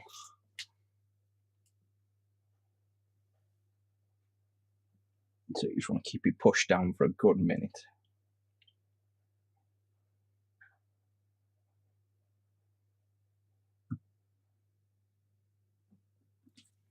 Let's get that cleaned up. See if I've done a good solder job. And then this is the fully working board. So we're hoping this, well, we're technically hoping this doesn't boot. Again, because we're kind of hoping we find the problem. Whereas if this still works, then in one way it's good that the glue chip works, because I don't think you can get that chip easily. But in another way, we also want to find the problem. Yeah, that's all good. So yeah, these are all really clean.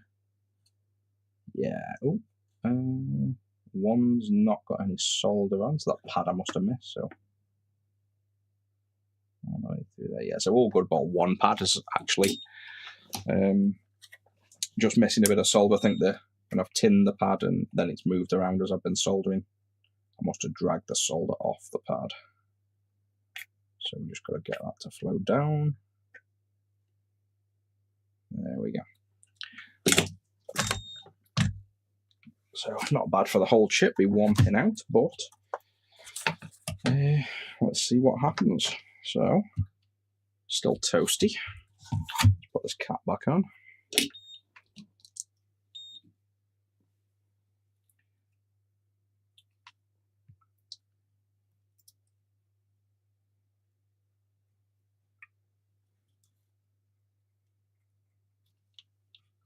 Because I definitely think that cap would have popped in my face if I'd left that on while we were doing that. So that's all fresh on now.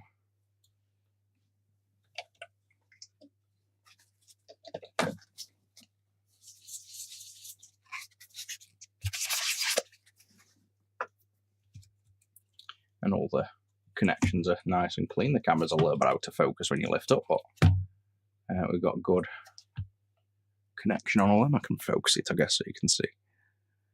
I've got nice connections on all them.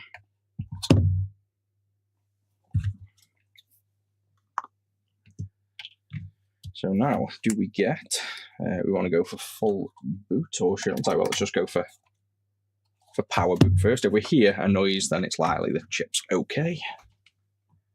He's on. Yeah, so we've heard the noise, so more than likely as the glue chip is fine, because this is the other glue chip off the other board that isn't booting, so let's just confirm we have complete boot.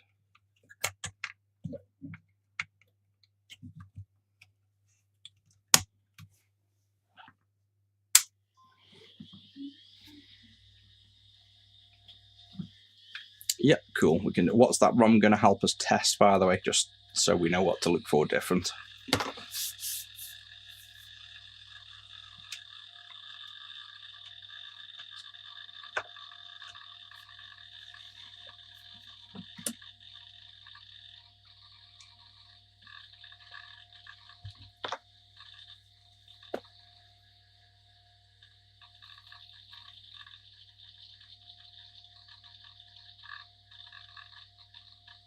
Yeah, the RAM.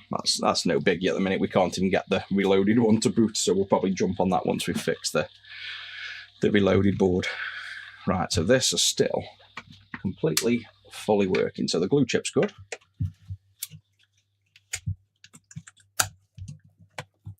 So let's just put the other glue chip back on the other board, because there's still always the hope that sometimes, even though you look under the scope and all the pins look good, you can have slight shorts under the chips. So there's still the slight hope.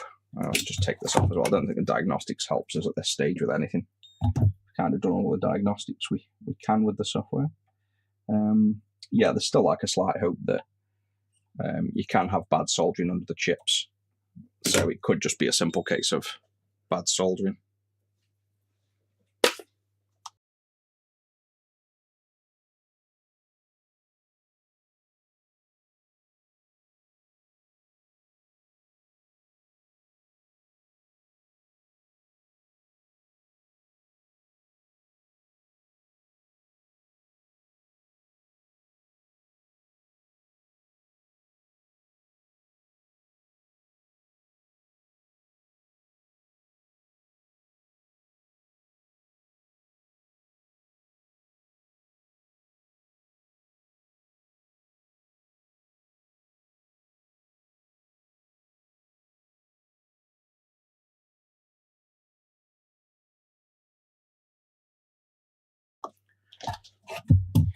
Right, so looking at all them, they look okay, but let's do the same process on this. Reflow all the chip. Get some fresh solder on.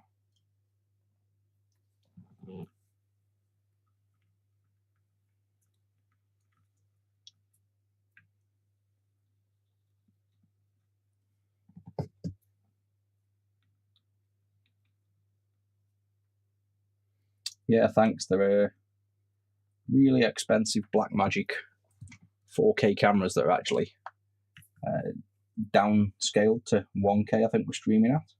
But yeah, they're crazy good cameras. It's nice to actually put them to good use.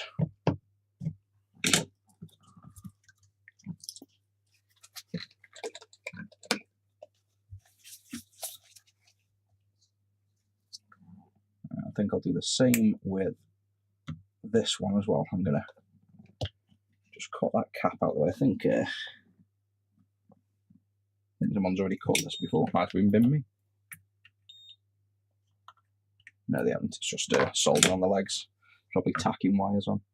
Right, let's get him out of the way.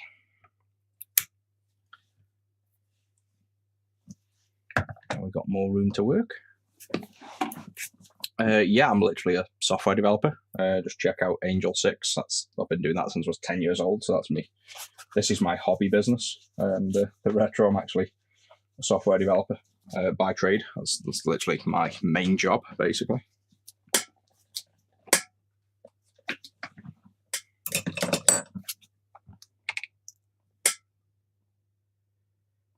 Smiley face chip. Let's just check the edges. Yep, all good. Put him back down. And let's go for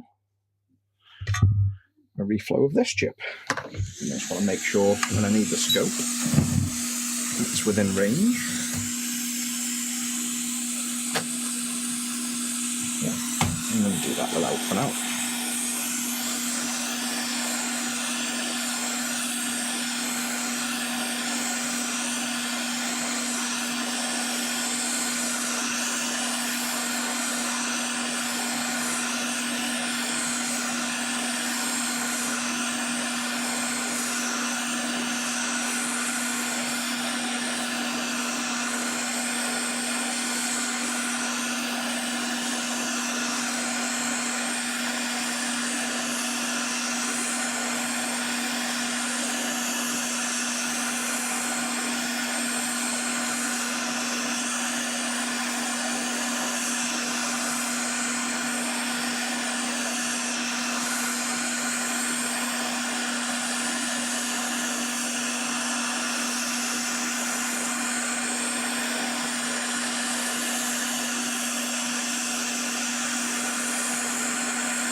And then I'm going to try and keep this board bent in position and push down, because this board's definitely more susceptible to the bowing. So we want to try and keep it setting flat as it cools.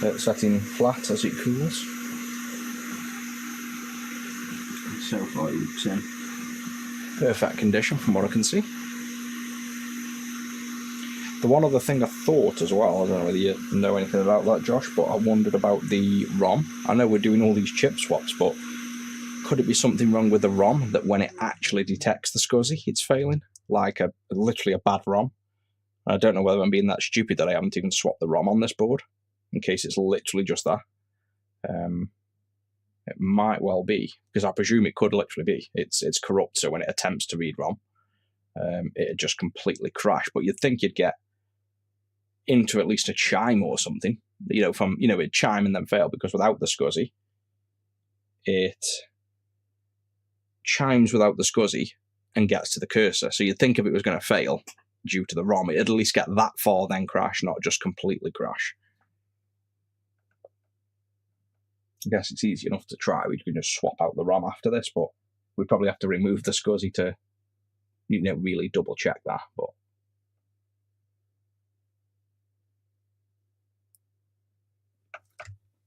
that's that one on.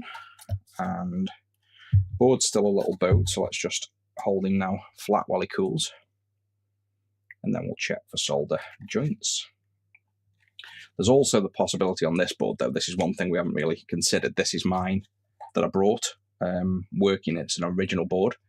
This could well just have a broken trace on it from the rework being done as we've been fixing the other board. So you can't really rule out on this one it's actually a bad trace from just simply being worked on and, heated up and cooled down. So I'm not sure how far we'll take this one, but we really could do with getting this one fully working.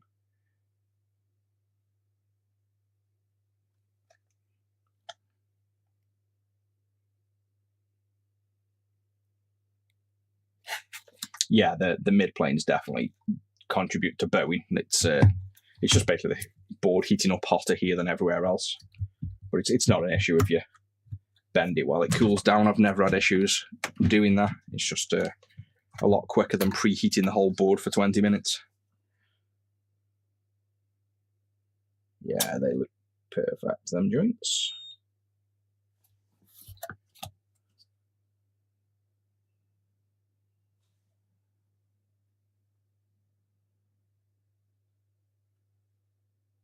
Yep, every pin is definitely on there. So let's see now. The only thing, if this boots, it just means that we had bad solder on the glue chip, because we know this glue chip that was on here was already working. We know for a fact because we put it on the other board. So I can't see this changing anything, but if this did boot, it would just mean that the problem was bad solder on our original glue chip. Maybe it was swapped at some point in between all the work, and that's literally the only thing that it could be.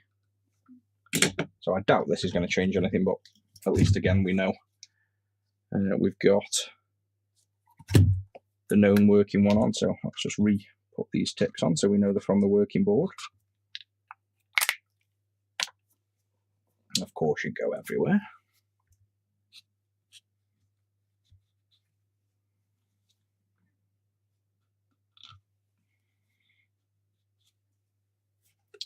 Right then.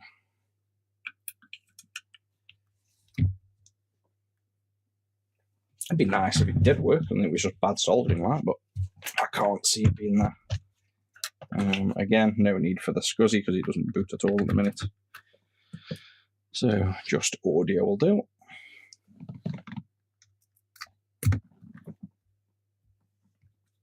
The chip's still a bit warm, let's just give it a minute.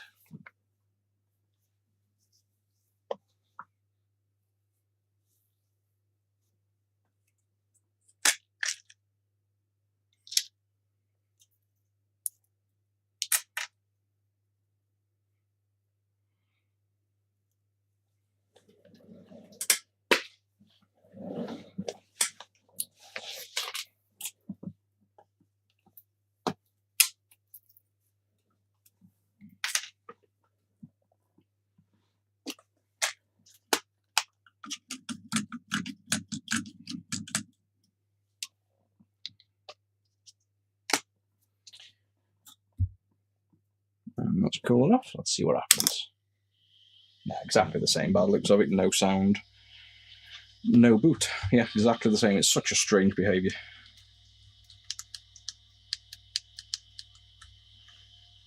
Okay, let's just try then.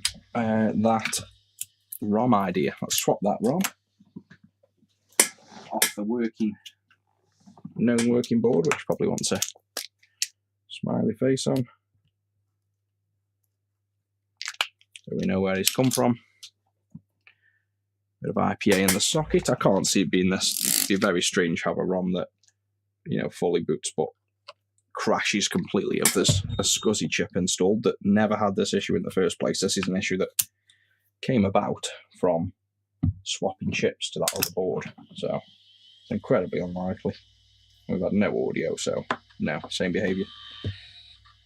This is a strange one. Very strange. Guess we could prove the ROM fully works by keeping that one in and getting the fully known working board to fully boot with this as well. Just again, all kind of double checks at this stage are good because we're dealing with such a bizarre issue. We might as well test even the obvious stuff. I've got a feeling we're going to be dealing with, to be honest, it might just be trace damage, like I say, from swapping chips in and out of between this board and your board. We could have just like a break on one of the SCSI lines. Yeah, that's still booted with sound. So it might be worth doing a little bit of trace checking, just because, yeah, that's pretty much what I'm thinking. It's with it being, it was literally a fully working board, and then I've used it to swap components to the customers, and then it just stopped working on. Well, the problem was is we didn't really notice at what point this failed because we were swapping chips over that much, and I couldn't do a full boot. We're really not sure where it was, so I could either just scope the pins to see activity. It's probably quicker than, well, it's not really quicker than continuity, but it'd be interesting to, let's probably scope it. Let's see what's going on the scope. And the fact, well, let's just start continuity because I think it can only really be like a chip select line or something on the SCSI. So that's working. I can't imagine it being the chips at this stage. I mean, it can be, but with it being such an obvious thing that it points to this chip, and it's if that chip's on it fails, but the chip's good, it's as if there's buzz contention. So we've ignored the trace side of things, but this is an original board, so it could well be. So I think let's clean this board first because it's got quite a lot of IPA on, quite a lot of flux on. So we'll just get a rag and let's try. We can ignore the marks now. We know we've done the VIAs, the SCSI and the glue. I'll put the marks back on after, and you can see all these green. I've individually checked out, like this was all working and never been swapped since it was working. So we know all these chips were fully working until the system just stopped. That's why I think we're not dealing with trace damage on this at the minute. Sorry, we're not dealing with chip damage. I think it's probably trace damage.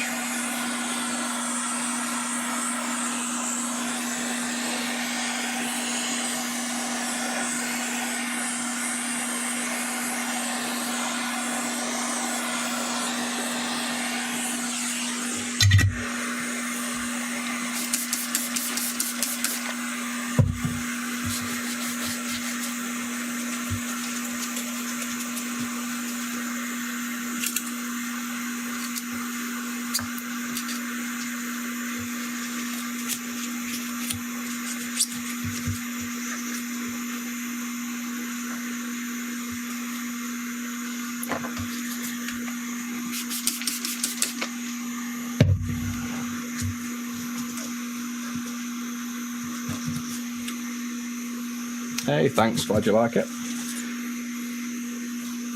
We're starting to do more lives now, so I don't have to think too much about making a video. I just literally jump on and do my day job. So trying to get it to fit in with just me normal working activity. Makes it much easier than having to find time to, dedicate time to just making a specific video. I'll still do the video stuff, but I think this kind of live is a little bit easier. I thought it'd be more work, but it's actually a bit easier to do than making, pre-recorded videos in a way.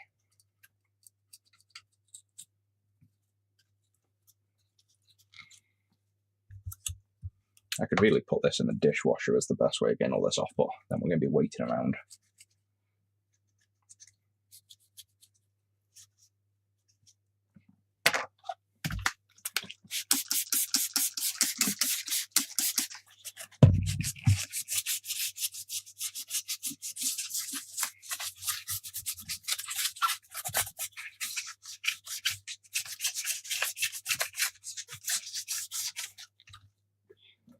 And that should be clean enough for us to start probing around now, hopefully.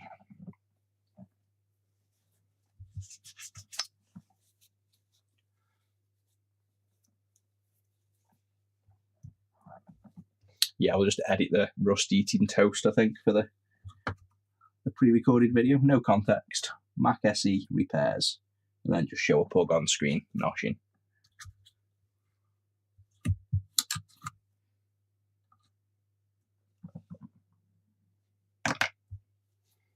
Yeah, so there's still a little bit of flux, but we could be there all day cleaning. So let's get on with some trace checks.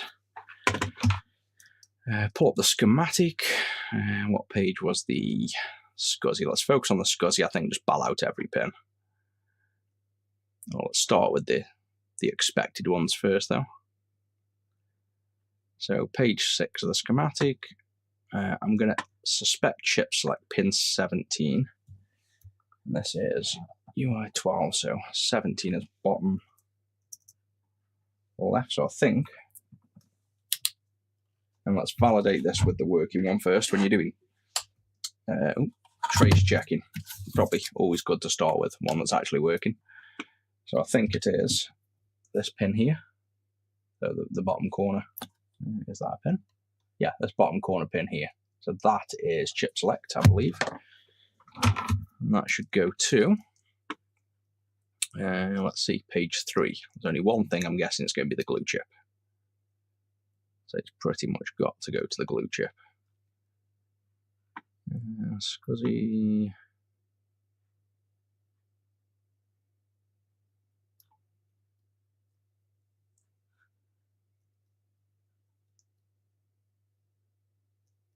Should do, I can't find it. Page 6.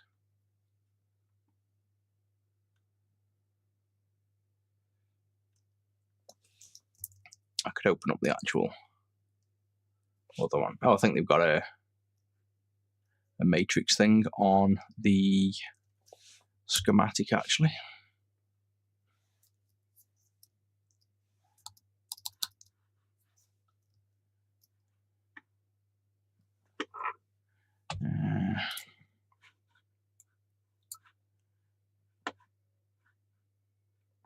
No, that's just for the data pins. So where is... Literally, I'm trying to find it on here. So here's the glue chip, and we're trying to find the SCSI pin. I'd expect it come into here, but SCSI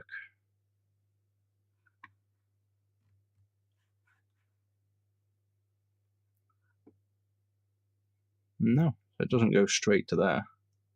But it says it's coming in on page 3. Ah, this is page 4. It's page 3 of the PDF, page 4 of the schematic, so it's going to be here, apparently. Nope, I can't see it anywhere. Okay, let's just go back, I guess, to quickly just drag around and find it, then look on the schematic. I can open the full schematic. You've seen it at the top.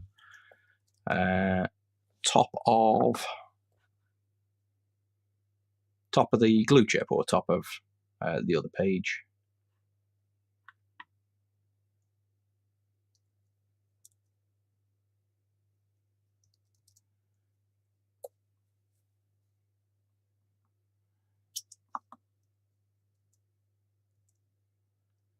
M51. It's labeled SCSI DRQ, but then this is where are we?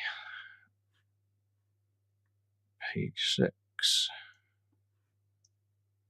This is the one I'm after. This SCSI here. Chip select. It's just labeled SCSI. SCSI DRQ's there. I can check that as well, but I'm after just the SCSI, so it should be on that page. That's page 3 and 4. I can just open. I'll open the. I've got like the keycard schematic where you can actually search. Let me just open that so we can find it. This is why we wanted the. Somebody redrew this entire schematic and then it got deleted, so we don't have the. The PCB file to show where all the traces go. Otherwise, this would be way quicker. Let me just open up the keycard and actually search for that text.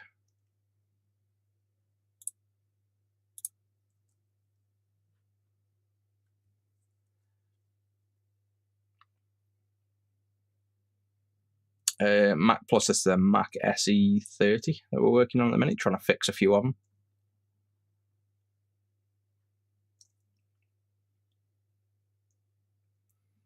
Yeah, basically the guy released it open source, and it's like the internet is, a bunch of people used it, sold it commercially, and didn't credit him. So I've had exactly the same thing happen with pretty much everything I release on the wiki. You get people in the Game Boy scene using your knowledge, stealing your ideas, not crediting you, and the guy that did it decided he didn't like that, so he deleted it. So pretty much the community ruined it for him.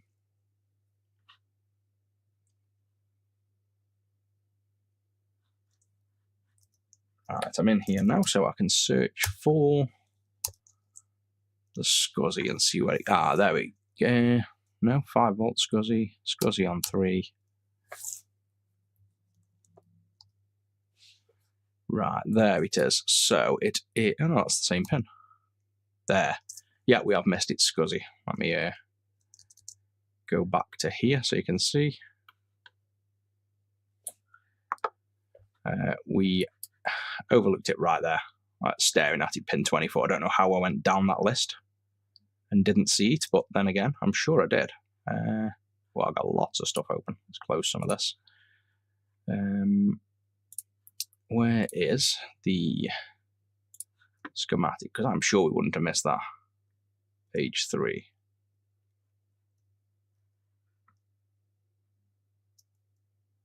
Oh yeah, we did. Right there. So pin 24.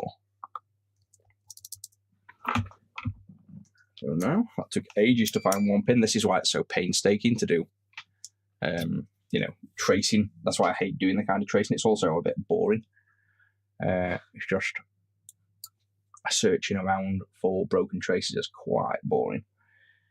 Pin 24. No idea where pin 24 is anyway, so that was sort of pointless. Might as well just drag down. We know this is a working board, so there we go. So pin 24. We'll go over. There's one of these. So this one here. So we've got 1, 2, 3, 4, 5, 6, 7, 8, 9. So let's see if this failed board has the SCSI select line on here, 9 pins up. Well, I can just drag, I guess. Yep, so that's got that. And then all this is going back and forward between the SCSI chip. And to be honest, instead of looking for where the pins are, I'm just going to get the SCSI chip up and drag through the glue chip to see if the connections are there. That's probably a nice quick way for now. So the next one is pin 18 and 19 are important, which is in, out, read and write. So we got 18 and 19, which will be these two here. So we literally want to, these two here, go there, and then see if it's on the glue chip. You can almost guarantee it's meant to be on the glue chip.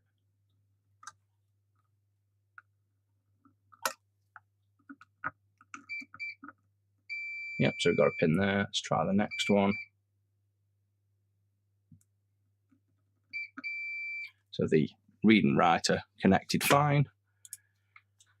Then we have the reset. We never check the reset line, but we'll get to diagnosing that after. So pin 7. So that was 17. Well, that was 17. 7 is the top. So reset line, I believe, goes up to the sound chip somewhere.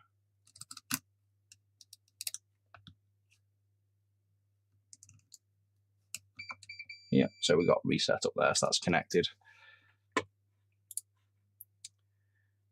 We got SCSI ERC, which is pin 8, the next one. We got pin 9, pin 10, and pin 11. So 8, 9, 10, 11 are all important. So let's just go down them.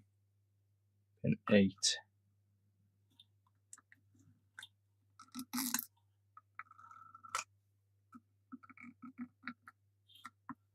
So there's nothing on pin 8, but it might not go to the glue chip. Pin 8 is SCSI ERC, which is page 4, so it doesn't go to that anyway. Where does it go to? 6, 5, 4. SCSI ERC does go to the glue chip, pin 11. So what was that? Let's do that again. SCSI ERC pin 8. We might be onto something. And we usually aren't. It's normally just the probes aren't working. You're never normally this lucky, but there's pin 8. We'll probably find it'll beep now when I do it the second time.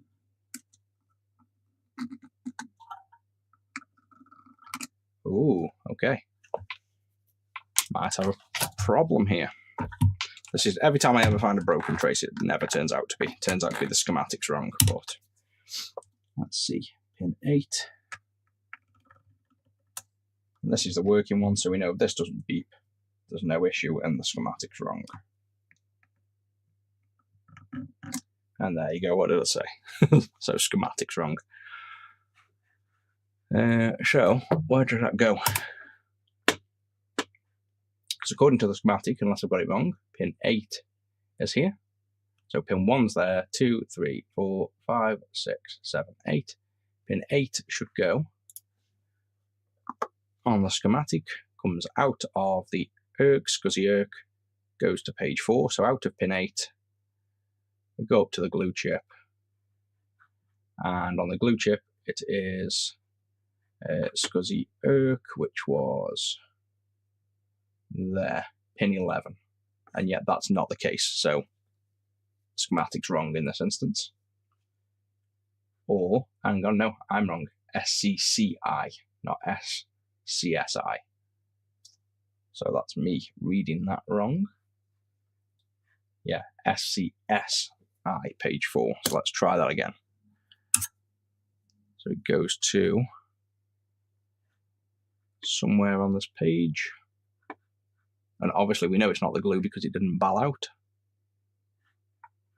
So let's just search the keycard instead.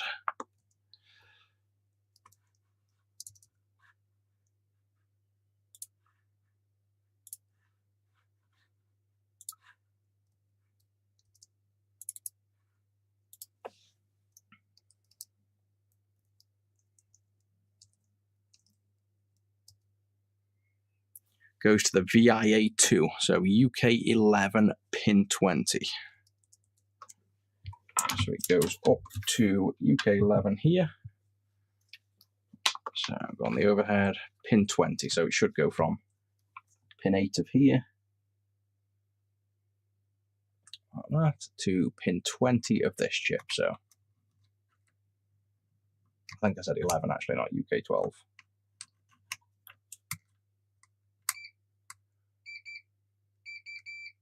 Yeah, so third pin down, so that one's fine as well. 9, same thing. 9 should go somewhere, so let's just check the VIA. Yeah, we've got 9, 10.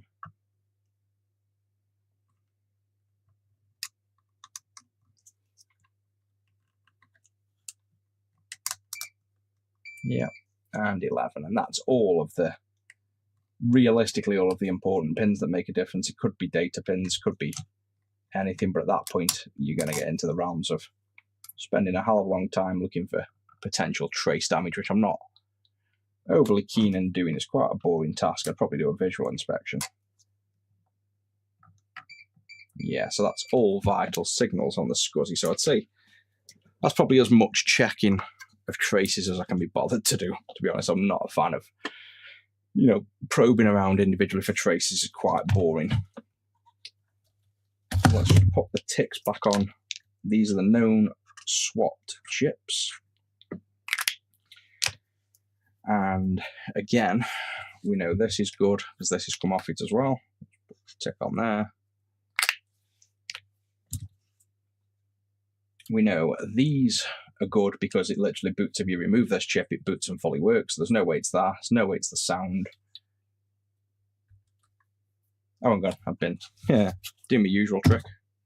I've been testing on the fully working board. Let's do those tests again. Well, I'd only tested so far on the fully working board, but big smiley face, I still missed it. So that one, that one, that one, that one. Let's run those tests again. Which we know exactly where the pins go now. That was most of the time was spent looking for where the pins were meant to go to.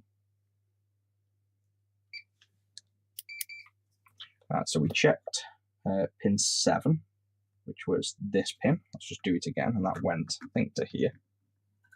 Might be wrong.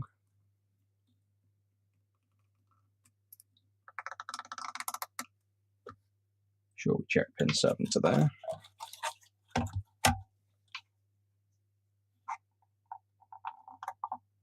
Or was pin 7 the first one where it went to the VIA? I think it was, wasn't it? Yeah, it went to this VIA, didn't it, somewhere? Or not? Yeah, it did. So VIA, all the pins, basically pin 7, 8, 9, 10, 11 went to the VIA. So, yeah, 7, 8.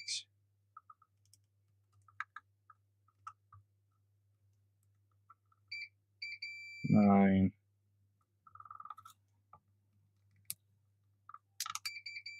10.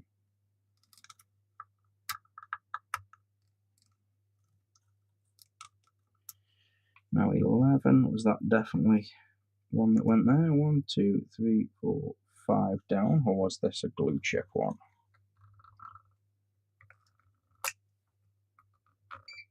Yeah, that was the glue chip one, and I don't think that went to the VIA.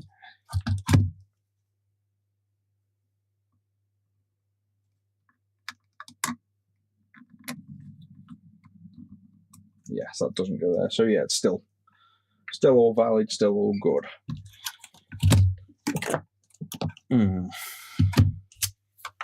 So where do we go next with this? We've got yeah, SCSI. The RAM. We did a full check, yeah. So when I did all the testing on this, I literally wrote code that checked every single bit of the RAM. So we know it's not the RAM. Like literally every single byte of this RAM, it took 40 minutes to test as good. So we know that's not the problem. We've swapped the ROM, so we know that's not the problem. We swapped the PALs around, didn't make any difference with the other board. Unless both of them are bad, which is unlikely. Multiplexers, they'd all have to work. All these have to work for the RAM test to work, surely, to like write all the RAM. I mean, maybe not, but and it all goes back to, well, yeah, like I say, we can't really say a point at which we know this failed, to be honest. But surely it has to be related to, you'd think it's got to be related to the SCSI, because if we remove the SCSI, the whole system works and every test you can run on the diagnostics passes. That's what's, it's kind of forcing us to want to look at the SCSI, but we know it's not the SCSI chip. That's what's really confusing about this.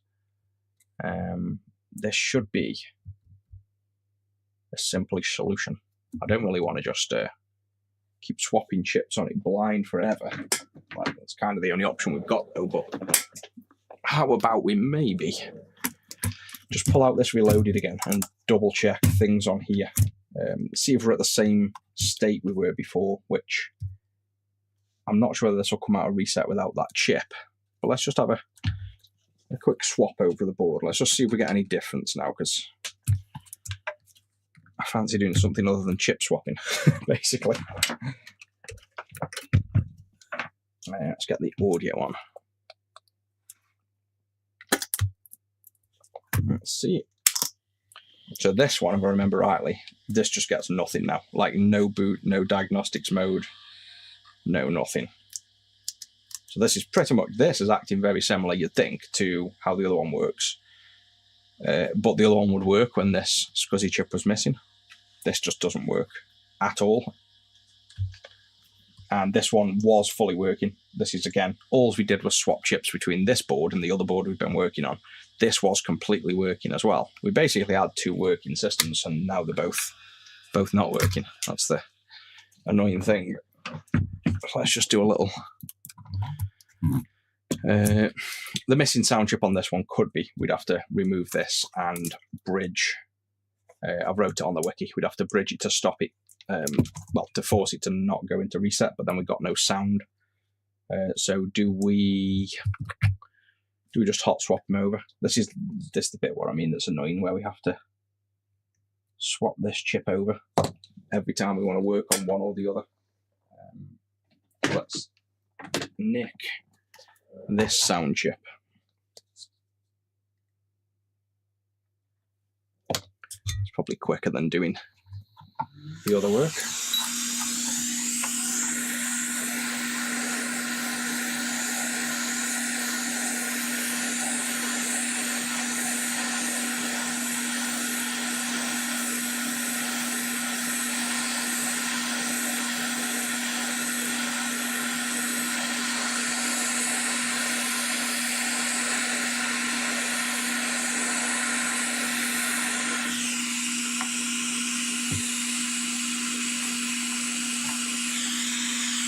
One second.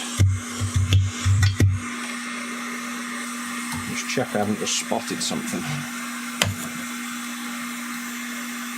I mind you, this is the...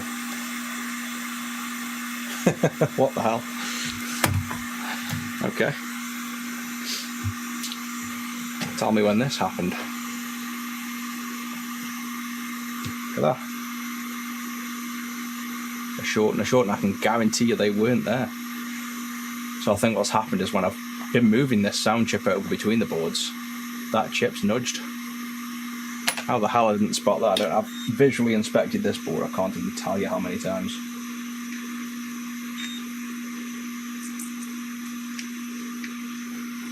Like to the point where we've said we can guarantee there's no thing, so that must have happened on when I've swapped over the sound chip to test boot.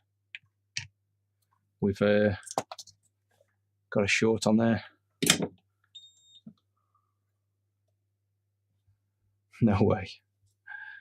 That's a good job we said. Let's test the other board. So you watch now. This will be fully booting.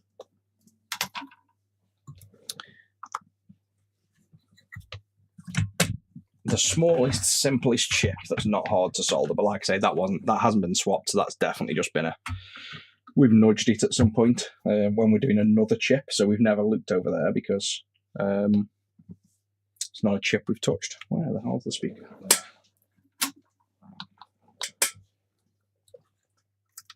Should we just go for full boot? Because I've got a feeling this is going to work now. You'd hope so. Begs the question, why does that chip stop SCSI? But again, this will be really valuable info if you get this issue, that chip is somehow fully stopping boot only if SCSI's on. Oh, wounder. I mean, we'll still have to double check that solder, but no difference. That's surely too much to be a coincidence that's no change. Let's double check all the solder, and I might just reflow him because let's even check without the SCSI on. No different. But I am going to now fully. I think this board needs another visual inspection, considering that has been knocked. That means something else might be knocked in the area. See, those are... I thought those two chips were related to the debug, which fully works. Yeah, so no issues there. But let's check all the other chips, like I say, because this is definitely a little bit of a task we should have probably done at the start, but I've done it that many times. I didn't expect it to be bad solder.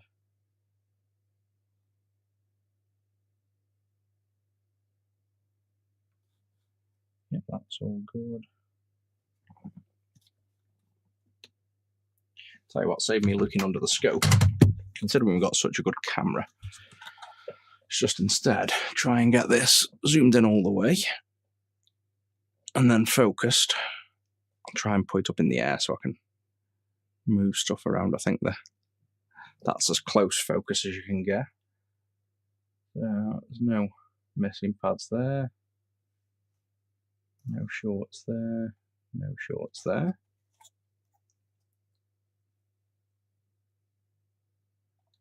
Those are good. I mean, those joints are good. They look a bit wonky. I could realign them, but you can literally see the fine on that. Those are fine. That one we just swapped, and they are fine. Let me just double check under the scope on that as well, just in case the pads are on.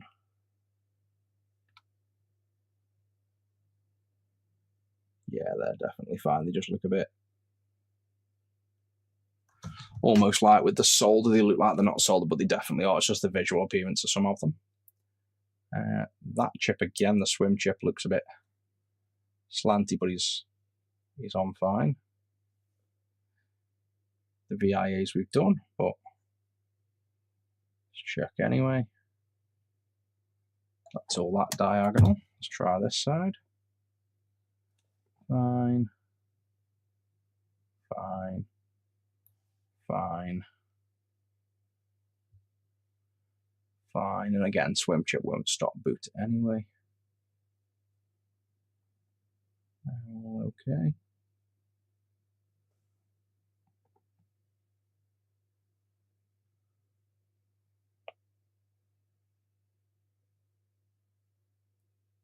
Yeah, not seeing any issues. That's just annoying that that's just such a coincidence that I spotted a short on them chips. But the thing is, these chips are literally responsible for the diag, which works. That's why kind of wouldn't make sense to stop it booting, but the fact the diag still works is weird. Can I get this to focus again? There we go. That's annoying. Thought we were onto something then. Tell you what, let's just reflow. Considering that chip had nudge, let's just reflow him fully. And then we will put the sound chip onto the other board if not. So like I say, this isn't technically related to that boot.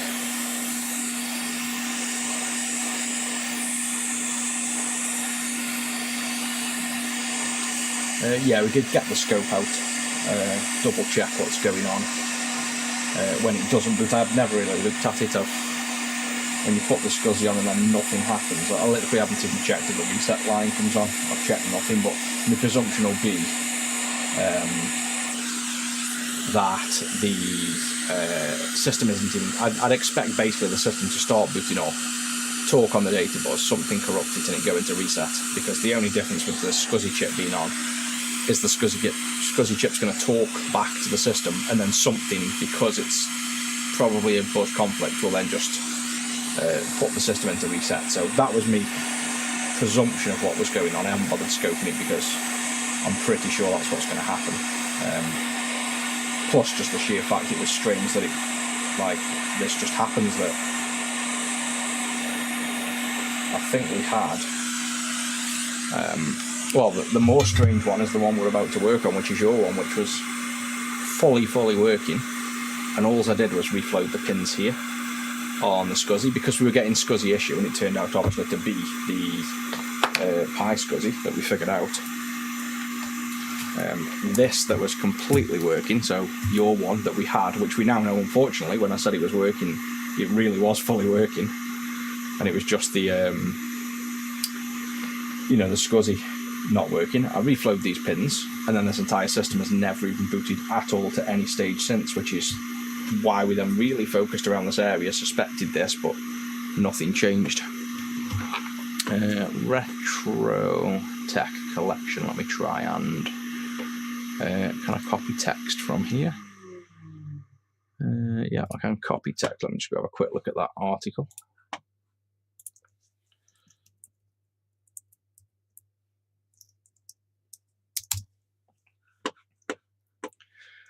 So, power on, CPU begins executing, reset vector on the stored ROM, hardware initialization is probably where we're stuck at, basic hardware registers are configured to known state, so that's definitely going to include the SCSI. ROM overlay, temporarily mapped to this, clock stabilization. Now, maybe not hardware initialization, because if you haven't even got clock stability yet, surely you wouldn't initialize much ROM. Then the post is where you'll get your beep. So I'd presume if it's even running post, you'll get your SAD Mac because it's operating and running code. So my guess is it's failing here, which would be this stage in a known state. So I do think it's something on the buzz. Otherwise, surely if you're in this, like this'll have to pass, and we know it does pass the ROM in order to actually execute. And then anything after, I'd say, this stage would make a SAD Mac tone as my presumption.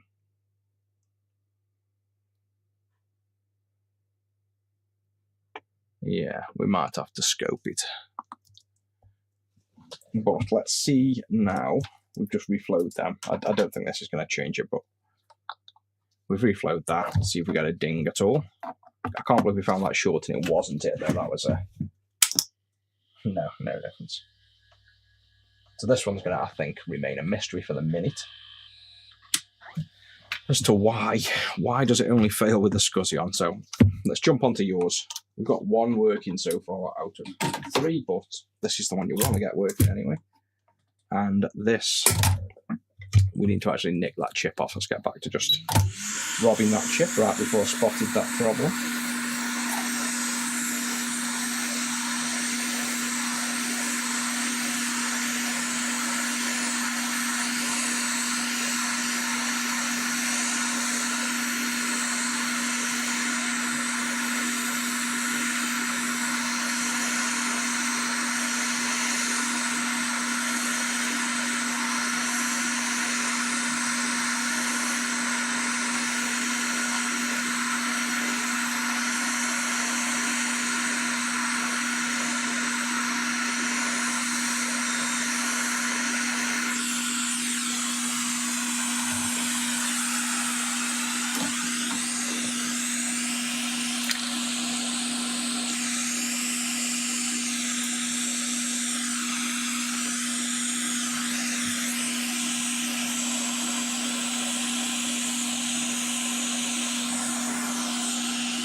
Also put, well, we don't need to even put this on yet because we know with the SCSI off it boots, and at the minute yours doesn't boot at all, so let's not even put a SCSI chip on, let's just get the sound chip on.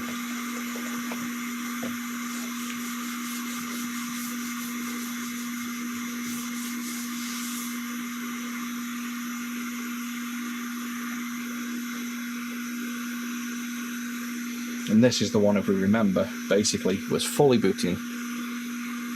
We touched up here, it didn't boot. We removed these, we don't even get diagnostics out. So that was basically the thing that happened. So this is, again, a bit of a strange one to know. I don't think we're going to ever find out why this one failed from just doing that. But the fact that BlueSCSI failed is the only thing that points to it probably did send something down the SCSI rail. So hopefully it hasn't, you know, damaged other chips as the concern, because we know that that Pi SCSI thing's failed, but it didn't kill the SCSI chip because we've tested that. So the chances of it actually causing damage are minimal, but it's still a concern. We still don't know of these as well. These might be bad because, if you remember, we've put the known working ones on here, so we know these are definitely good, and we know the two on the other board are good, but we don't know these are good. So just because they've got green dots on means they used to be good, they might have failed. So I'm just going to do the same again first as well. I'm just going to visually check all the key chips, considering that last one had a nudge since being worked on. There's no saying this one hasn't either.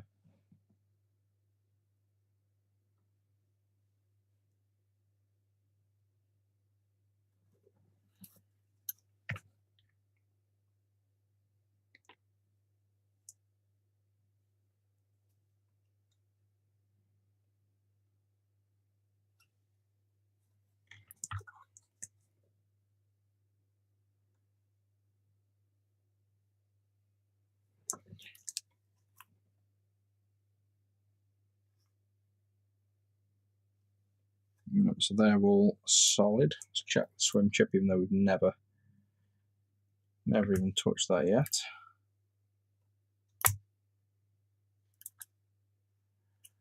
The VIAs, I'll just check them.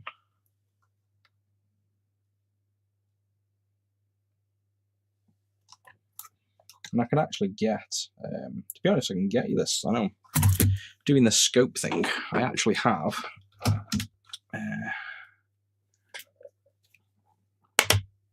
I'd have to set it up. I think I've put the power away, but I've got this scope has got an HDMI. I won't set it up for now, but for the next stream I'll probably set that up so you can actually look under the scope with me, like fully, in case you spot things. But I put the power cord away, so can't be bothered to set that up for now.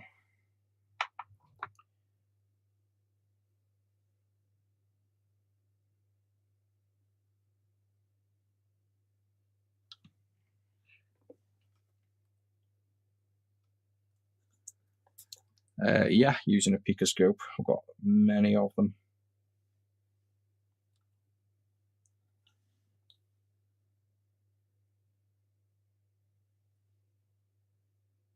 So every chip on there, every crucial chip is good. So I'm just kind of hoping this works for no apparent reason whatsoever, because it used to. So let's just see. No. So this is same issue.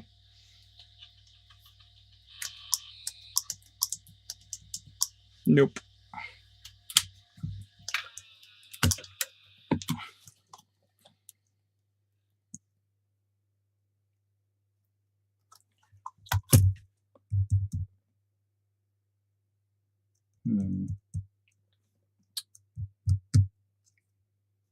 Yeah, I mean, the only thing I did with this one is we started swapping chips between the other one for that reason, because I presumed it was a chip failure. So everything just revolves around swapping chips at the minute, because you're getting no boot. I mean, you're not even. Let's see if we come out to reset on this. Let's just let's get the scope out and see what's going on, because I'm reckoning the fact you don't even get noise, you get no bong at all. Right, well, saying that, let's take the RAM out. I know I've done all this before, but let's just repeat. Yeah, it could be anything. Just my main concern is that it went from, this is part of the problem, when you kind of know the sequence of events that caused the problem, it kind of makes you not want to look at certain other things, because it was working and not working, so why would it be certain things is what you think. You kind of ignore sometimes the obvious. But let's, is that a ground? Yep. Let's get the scope on. And let's probe the reset, which was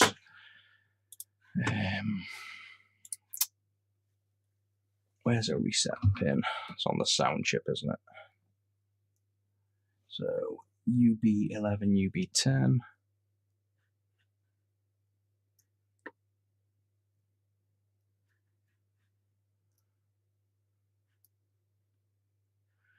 UB11, UB10, reset as pin 5, which goes off to there. So pin 5 of UB11 is reset. Pin 5, 1, 2, 3, 4, 5. So that's the reset pin. Pull up the picoscope.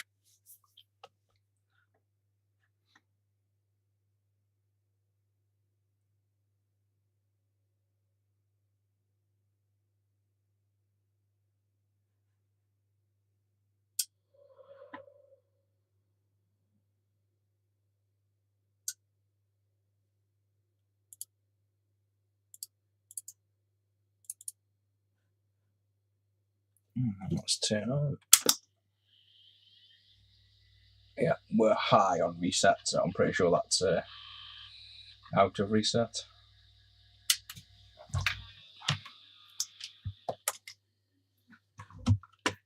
I think it's a reset high pin, not a reset low.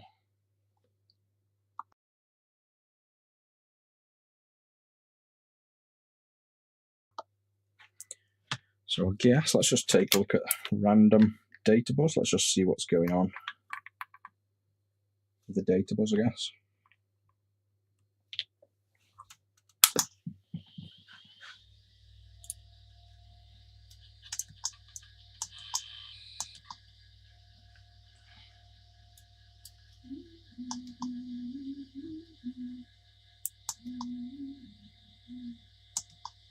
So it's just almost instant failure. So the data bus is just literally 2 or 3 pulses and then stopping.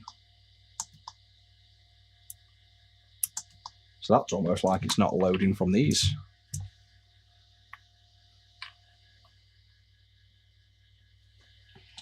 Reset line. Yeah, you get a pulse. Let me just drag it into view.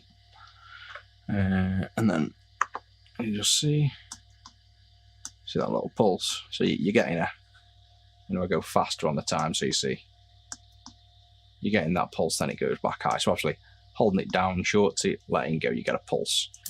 But the data pins, so you're just getting literally 2 or 3 bytes and then stopping. So that's almost telling you it's not loading. It's not loading the ROM.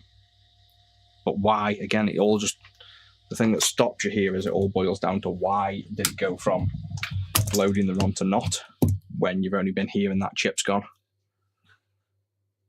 So let me just have another visual check. Because you never know, you might get some little bits, like, a solder ball that's rolled around on the board, touching a pin.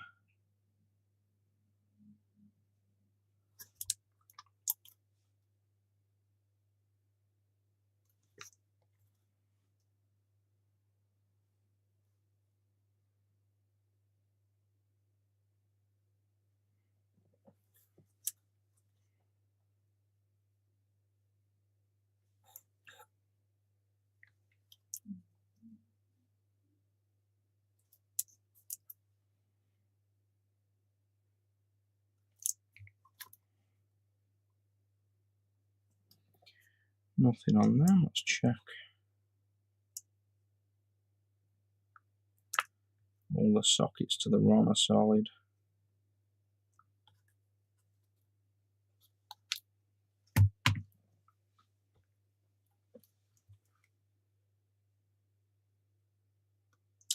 Now there's a problem. I don't know if it's a big problem. Where are we? This crystal. So this is actually broken. So It's not focused. I don't know whether this would stop boot or not. It'd be ironic if it did, but look at this leg. Like it's just moving around. So that crystal, that leg isn't attached. And there you go. So that crystal's no good.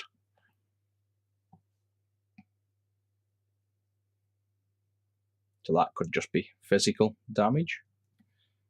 So what is, we're going to have to just swap that off the other one, I guess.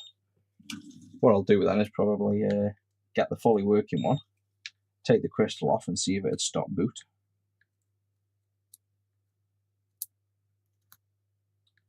So that's a logical explanation that makes sense, because that's quite easily something you can just nudge as you're working and moving around.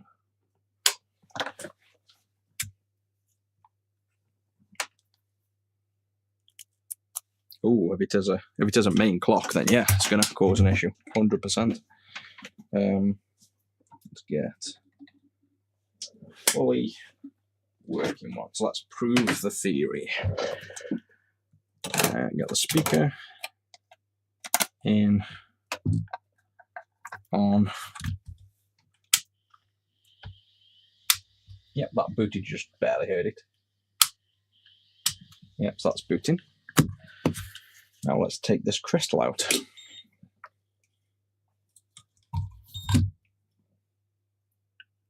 And this one's actually got markings on, so we can tell what it is. The other one didn't.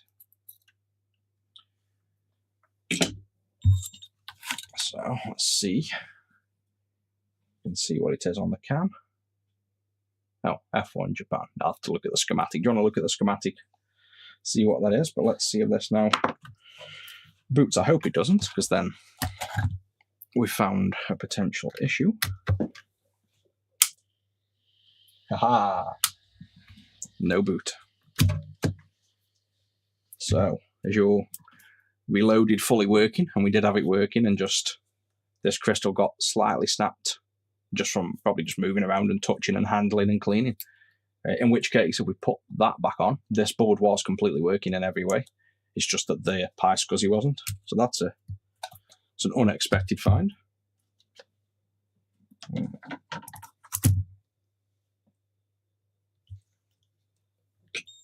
It also, yeah, didn't have intermittent boot. It must have just snapped at some point.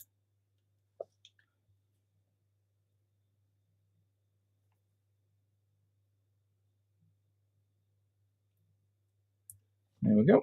New crystal on. Now, won't this be cool if this works? Because I'm getting hungry again. And I want to go get food. So, I want to hear this beep. Real-time. Mind you, it stopped it though. I was about to say, it won't be that then because it's real-time clock, but it has stopped the other one. How can it stop the working one booting and yours still not boot? Oh, we haven't got RAM in, but we also don't have sound. Let's put RAM in anyway. How can it stop at ours doesn't boot now though. The working one doesn't boot anymore. So work that one out. It does stop boot. But then have we got a bad sound on this?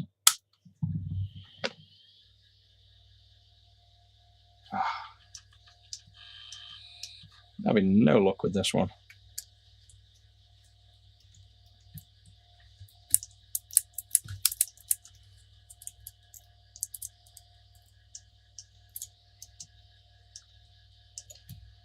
Right, let me just confirm. Ours definitely isn't working.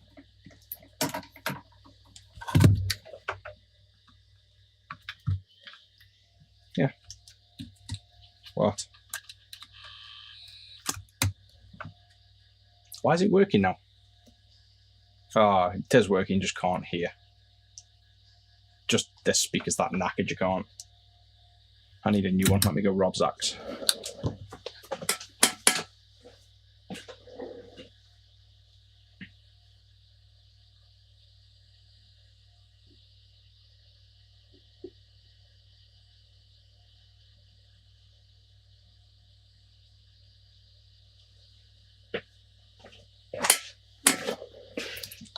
There we go. So it did work. Just, yeah, that's quiet as well. But yeah, that's booting without. It's a shame.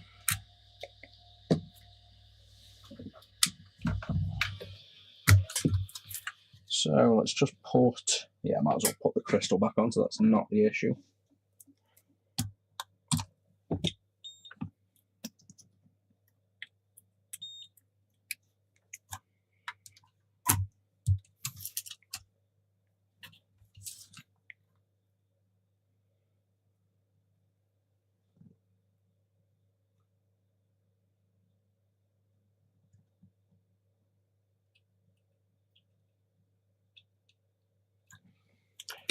And so the fully working one's got it back on and still works. And we are at this point with this one I mentioned you don't get any sound, I don't believe. The system stays out of reset but just doesn't do anything. It's just a very, very strange boot.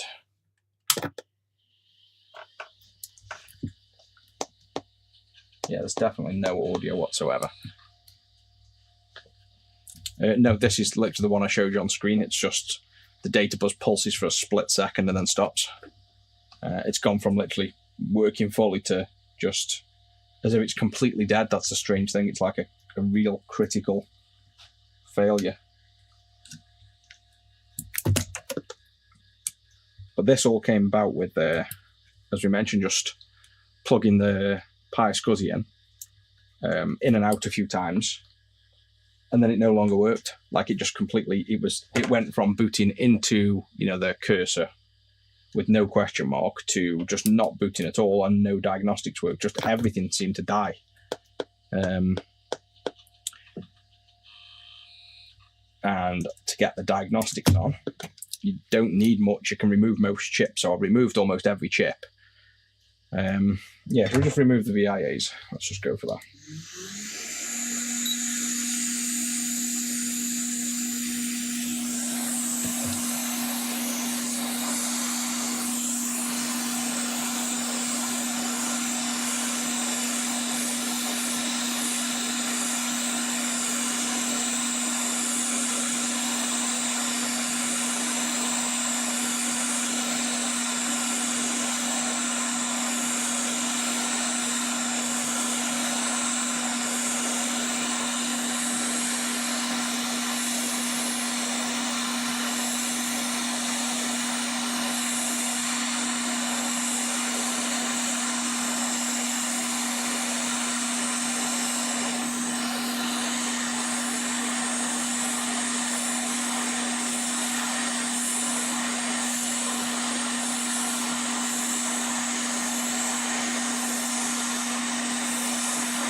How was that for a quick chip swap? Or just chip removal? Nothing's hot in that area that we need, so let's go for boot.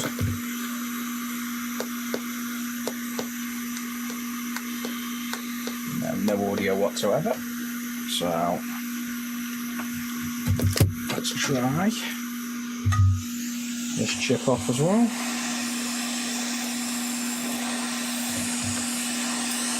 Oh, we have a transistor there. Find out where these come from in a minute. Oh, right bias.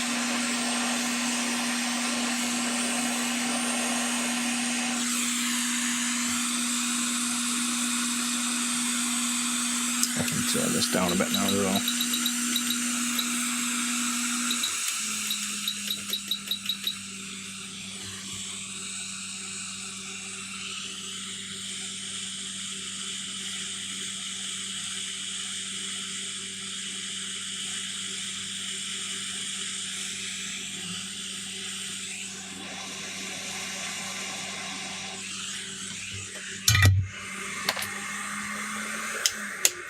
And so here's why I wanted 2 working Macs as well, because what I wanted to do with this one was just take off every single chip that isn't required to get diagnostics on the output.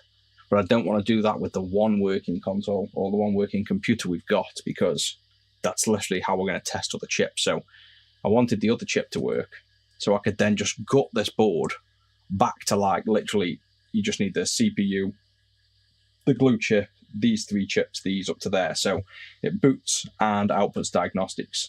We know the FPU isn't needed. Some of these are needed, but the point would be to try and, like, you know, minimal board boot to get diagnostics, because we've lost even diagnostics on this, so something is critically off. But at the same time, surely it can't be that much. It's got to be something in this area, because it was, you just keep going back to the fact this was a fully working board. Like, we had it working and it was about to come back, and then it just stopped working. And now let's try go around with a bit of heat.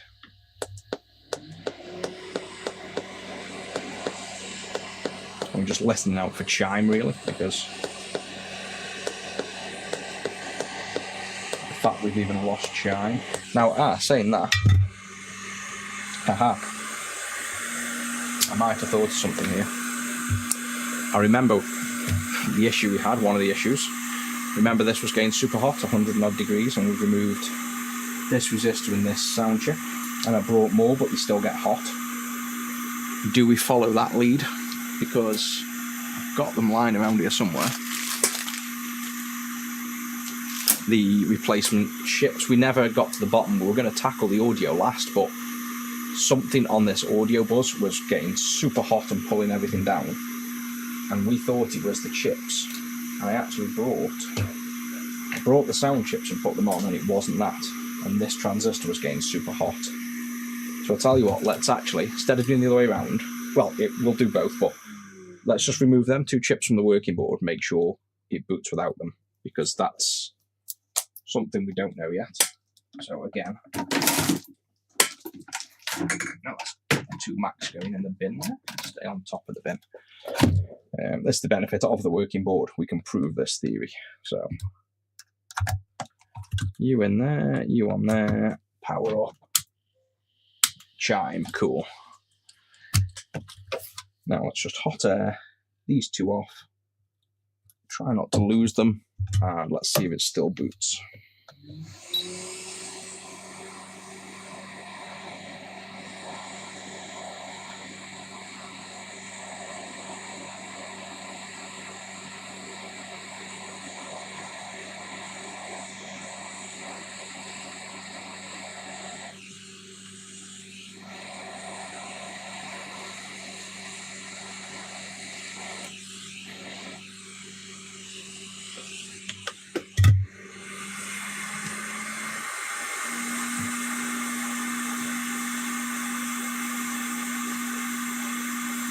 Put a notch on that as well, because there's no shouldn't stop it booting. Okay, let's put a little arch on this chip, because it's got no pin 1 indicator on that chip. Now let's them 2 off, and let's see if we get hot. See if we get sound.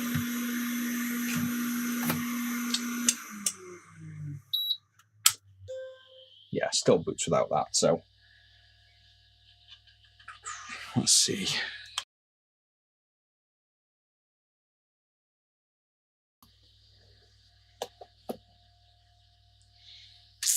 I don't know whether it's still worth following that lead, though, that chip was getting hot. Because it's still something's wrong, and it might lead us, that might be the ultimate problem. Like, that might be the root of the problem, some short somewhere. But nothing else got hot when we removed them.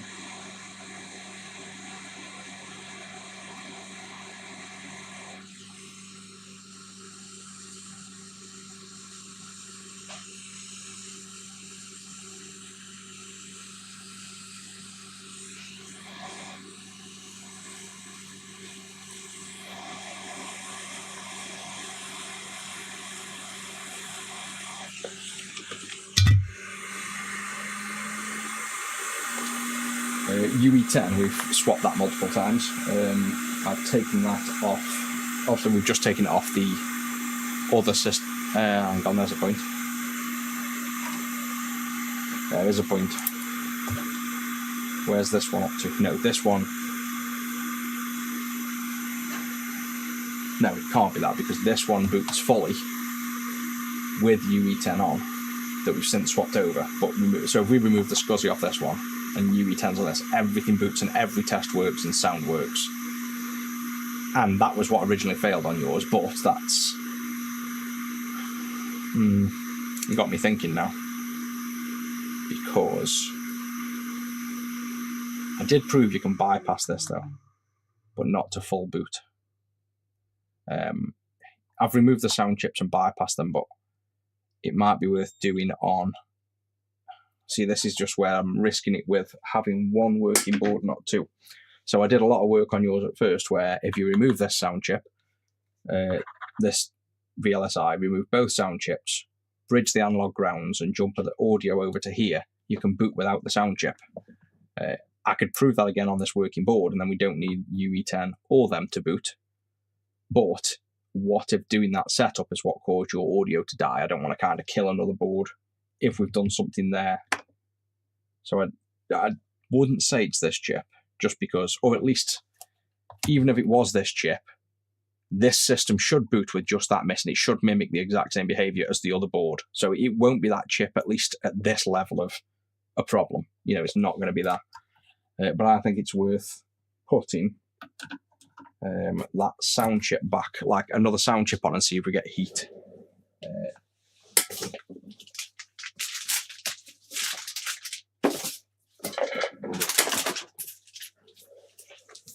I've got a bag of them here, so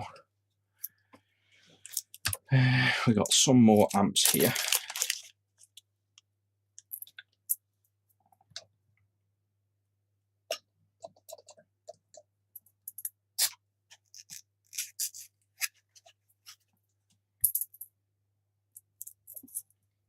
So if we get one of them, I think these sound chips don't have an orientation on them as well. RPs. I think I did check the resistor packs 6, 7, and 8. 7, 8, 9. Yeah, it could be. We can swap them quite quickly. Let me just check if this. No, keep forgetting I've got the camera on screen. I can see easily. Where are we? Somewhere over there. So that's the new audio chip. So this has got a line on, so obviously we can put it in that way, I presume.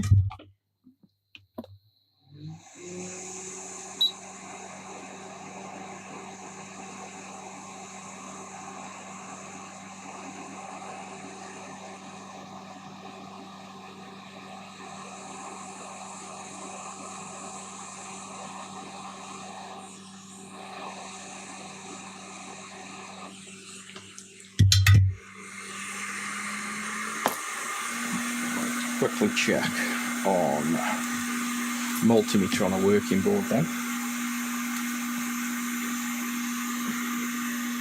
I think they're normally straight pass through, aren't they? So just pin top and bottom. Or resistors, yes, that's 2K. 2K. And after this, the working board. So RP7 on this is 2K. That's 400, so they're like double the resistance. This is 400, that's 2K, and I bet this is 2K. Or it's just where I'm measuring, maybe. I'm measuring through 2, but either way, they're passing through on that one. Let's just try this one. And let's see.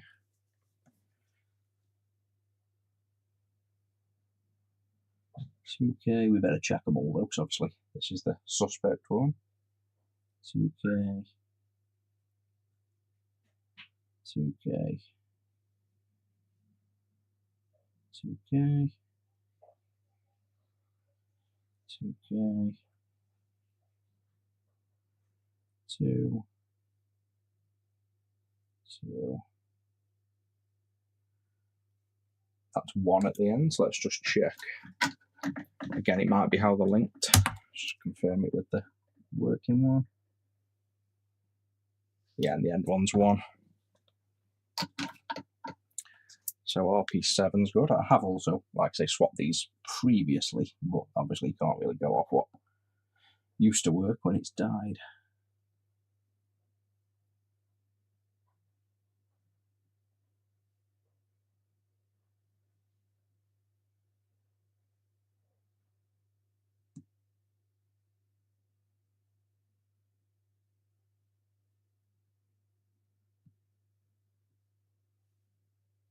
Yeah, so they're all good. And the end one, I'm presuming, is going to be 200 here, so it's fine.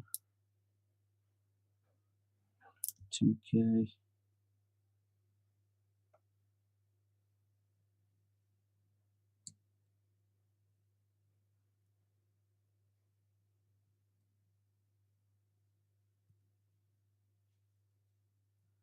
Yeah, all of them are fine. So resistor packs are fine. We've put that chip on, so let's see if we get any thermal now.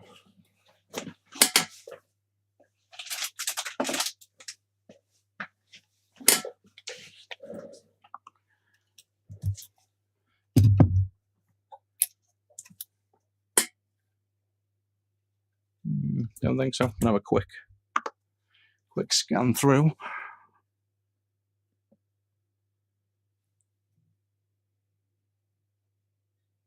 So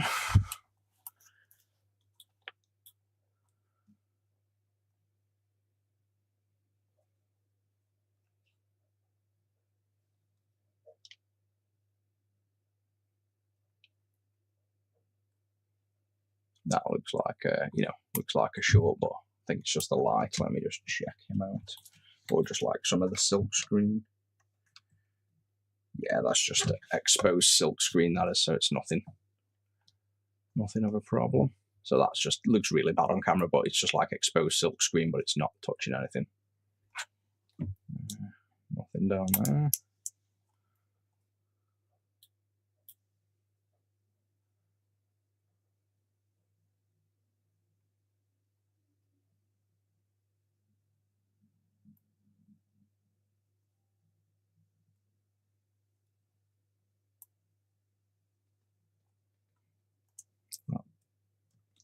Where's that light coming from? I've got a real glare. I think it's just the overhead light, to be honest. Yeah, it's just overhead lighting. I just can't really get rid of that glare.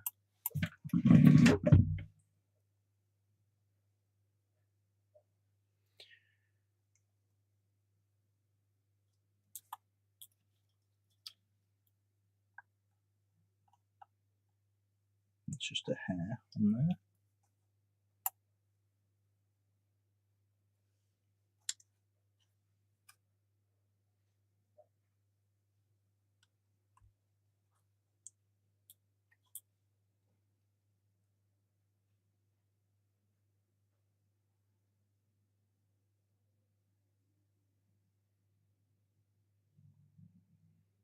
No, all looks good. Can't see anything. I've looked a few times before as well, but nothing I can spot there. With that on now, let's just power this up and see if we get. I have to probably go on this one to see. So we're going to be looking for. In fact, let's do the whole floating around thing. This one works a bit better. Taking it off the stand, I guess.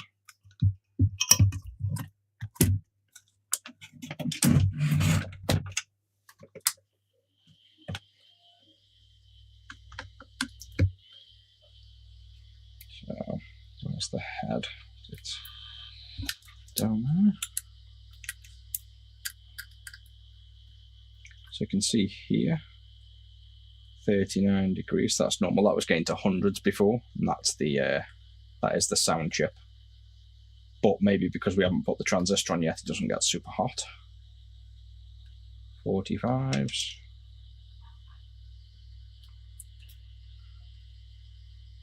These PLAs. No, just thought it was hotter than it was.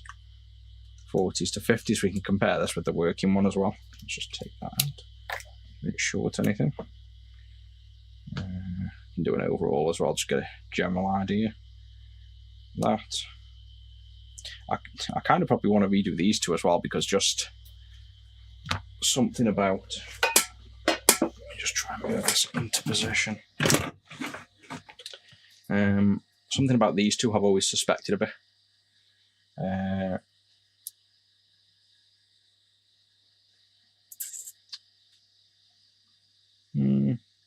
Nah, 36 degrees. Do you think that's hot? No, that's not the RP. That's the logic chip. That's about normal for a CMOS chip. It's all just relative. So whatever the coolest point is, it kind of gradiates. So if something hotter comes in the scene, it changes color. So if you go up, you can see an overall, and then you can focus down. All these are. I'd expect all these to be operating temperatures. 60s. They feel a little bit warm, 60s, but it's probably right. But again, we'll remember these temps and compare them.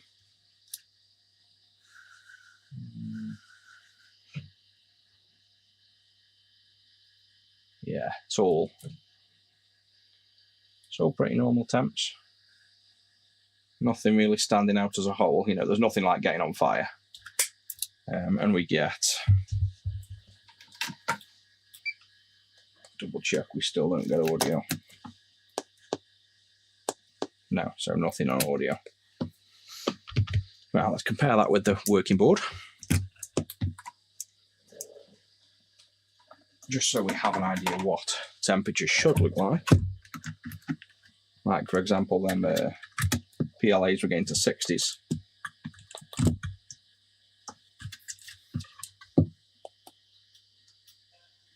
That's defo booting.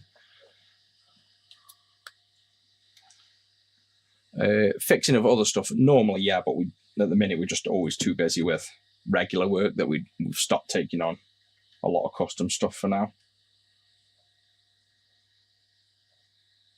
30s, overall temps.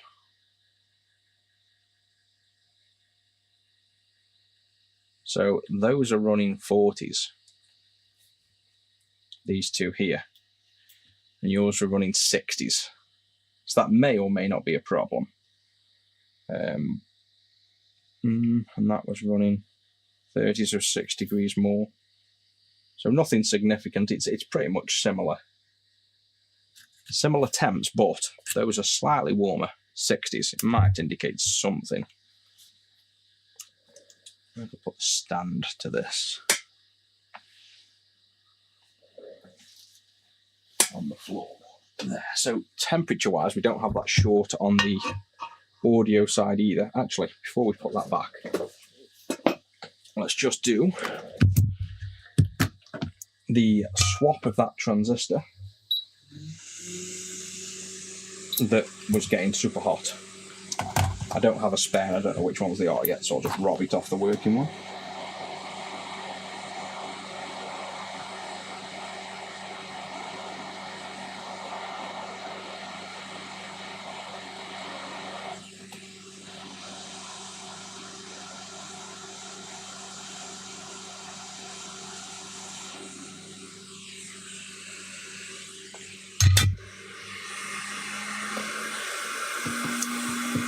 Yeah, it could do.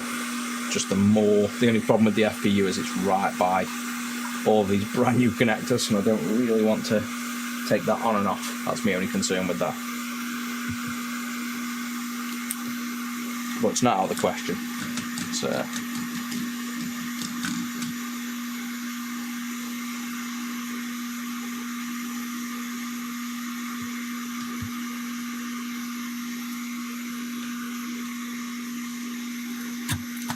Right, so we don't need the audio now. I can move him out the way a minute, which we just have to remember is missing that transistor. Let's now see if this causes something to get toasty hot or not. So it's probably already quite hot from the soldering. Yeah, it's still 63 degrees, but nothing crazy. And this was getting to hundreds before, so let's just go for that.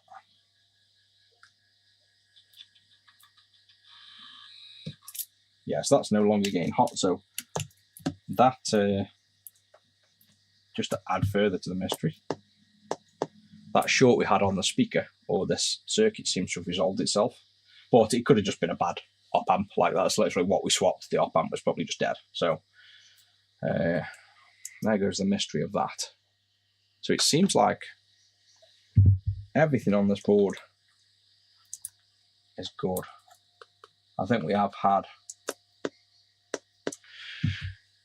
a component failure, unfortunately, on this. I think something's just gone. Like, I don't think we're dealing with anything related to the fact that it was fully working before and the fact that we've checked all these chips. I think some component has just died, which can happen. I really want to just get you know, the board stripped down as far as you can, knowing what the minimal boot is.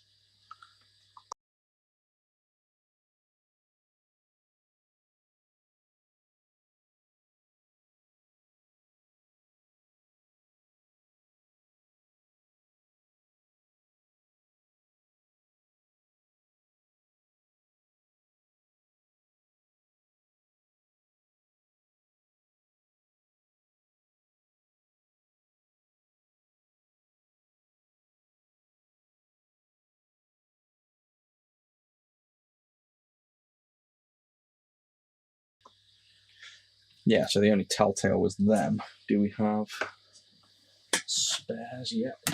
I suppose the other thing is that, again, this is the partially working one that won't boot because we have to keep swapping this chip. But just for temps, I'll just put that away.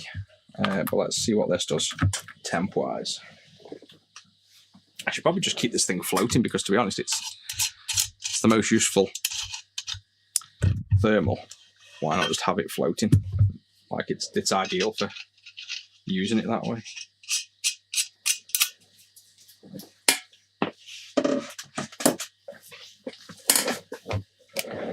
So it was these two chips, and yeah, so they're 40 as well.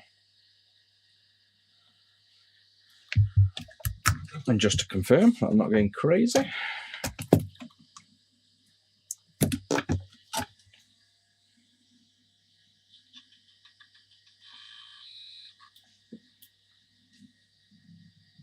they're 50. Yeah, they're going up, aren't they? 50, 52, 53, 54, 55. So they're climbing. Let's just double check this system doesn't do that. It might be related to the fact this isn't booting without the sound card, though. It's the only other thing you have to consider.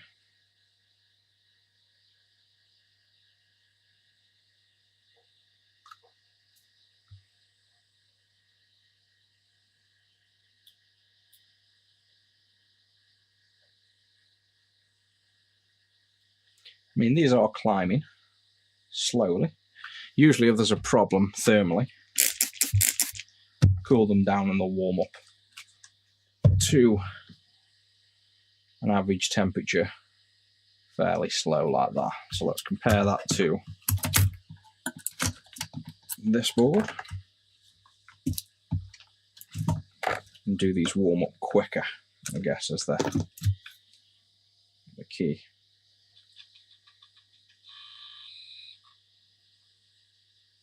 So if we let them get up to temp and cool them down, if it's like an internal short, they normally come back to that temperature quite quickly.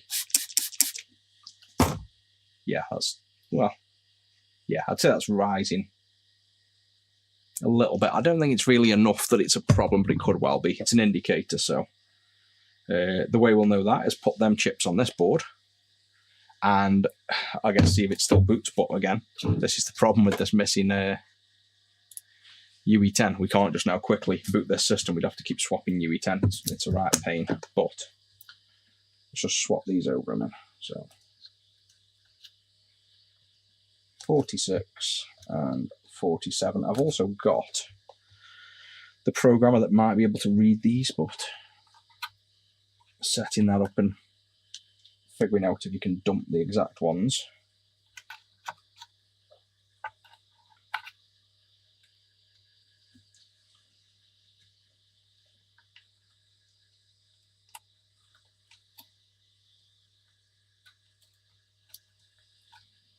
Let's see. We got audio on this as well. It's now curiosity. In case we get audio, but I doubt it.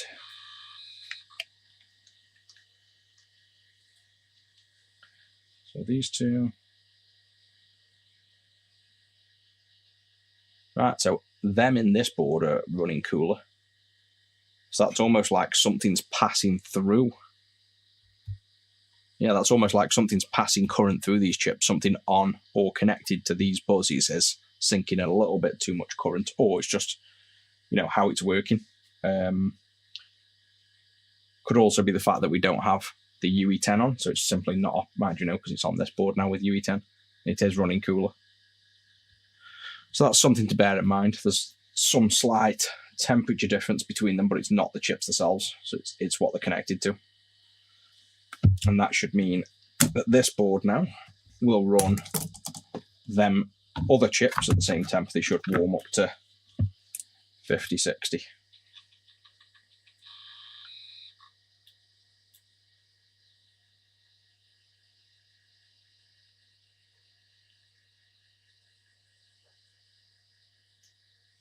Yes, they're now getting up closer to the, still a little bit less than the other one, but closer to where they were.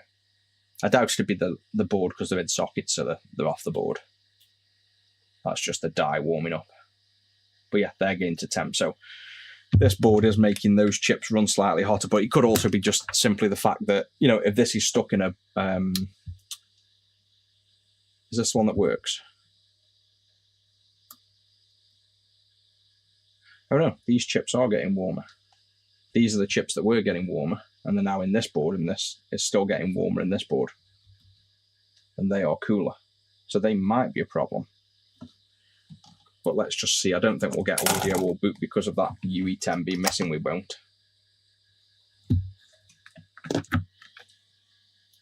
Yeah, so we'd have to put UE10 back on to prove that. So I think what I'll do, I'll call it a day in a minute because I'm getting hungry. But what I think we need to do next is, they might be an issue, and we can't swap these out between boards because this UE10 we're missing. I think I'll socket, and I'll probably just do this all off camera, just socket this working board, socket all the chips that we can, which is really just these and the sound chips. And then I can quickly check all of these chips work to get rid of all this logic and make sure they work, make sure this works. And then we'll probably swap all this here. I think that's the only option we've really got at this point because there's such strange issues on both of them. I think we'd spend far longer probing around and diagnosing than the fact we have one working board, as painstaking as it is, to pretty much do what you did with this board to put every chip on. I think we're just going to have to slowly carry on with what we did. Like we did here, we can do it on either board. Swap every chip over, realistically. Probably won't want to swap the CPU. That's quite difficult. Well, quite time consuming, more than difficult, but let's socket this working board, which is effectively nice, and servicing it at the same time, and swap every component over. But for now, I'm just going to grab some food. I'll probably socket all this so the boring stuff's out of the way, and I'll probably jump back on this tomorrow and carry on with a stream. I'll probably do maybe early morning, just get up nice and early and just do a stream for a few hours and see if we can get, well, we've got one working, but see if we can get these other two working, because this is just quite annoying and quite a mystery that we got two fairly unique issues. One that was fully working that's now 100% just no activity on anything whatsoever. And this one that fully boots, except if you put the SCSI chip on, it doesn't. And it's not the SCSI chip and it's not the pin out. It's this one's just as confusing, really. But either way, when we get to the bottom of them, we can add that info to the wiki so others can learn and we're not as confused in future as what the hell's gone on. So, good luck in one way. We've fixed one board, but then we spent 3.5 hours not fixing the others, but that's how it goes sometimes. So I hope everyone's enjoyed the stream, and I'll probably catch you again tomorrow.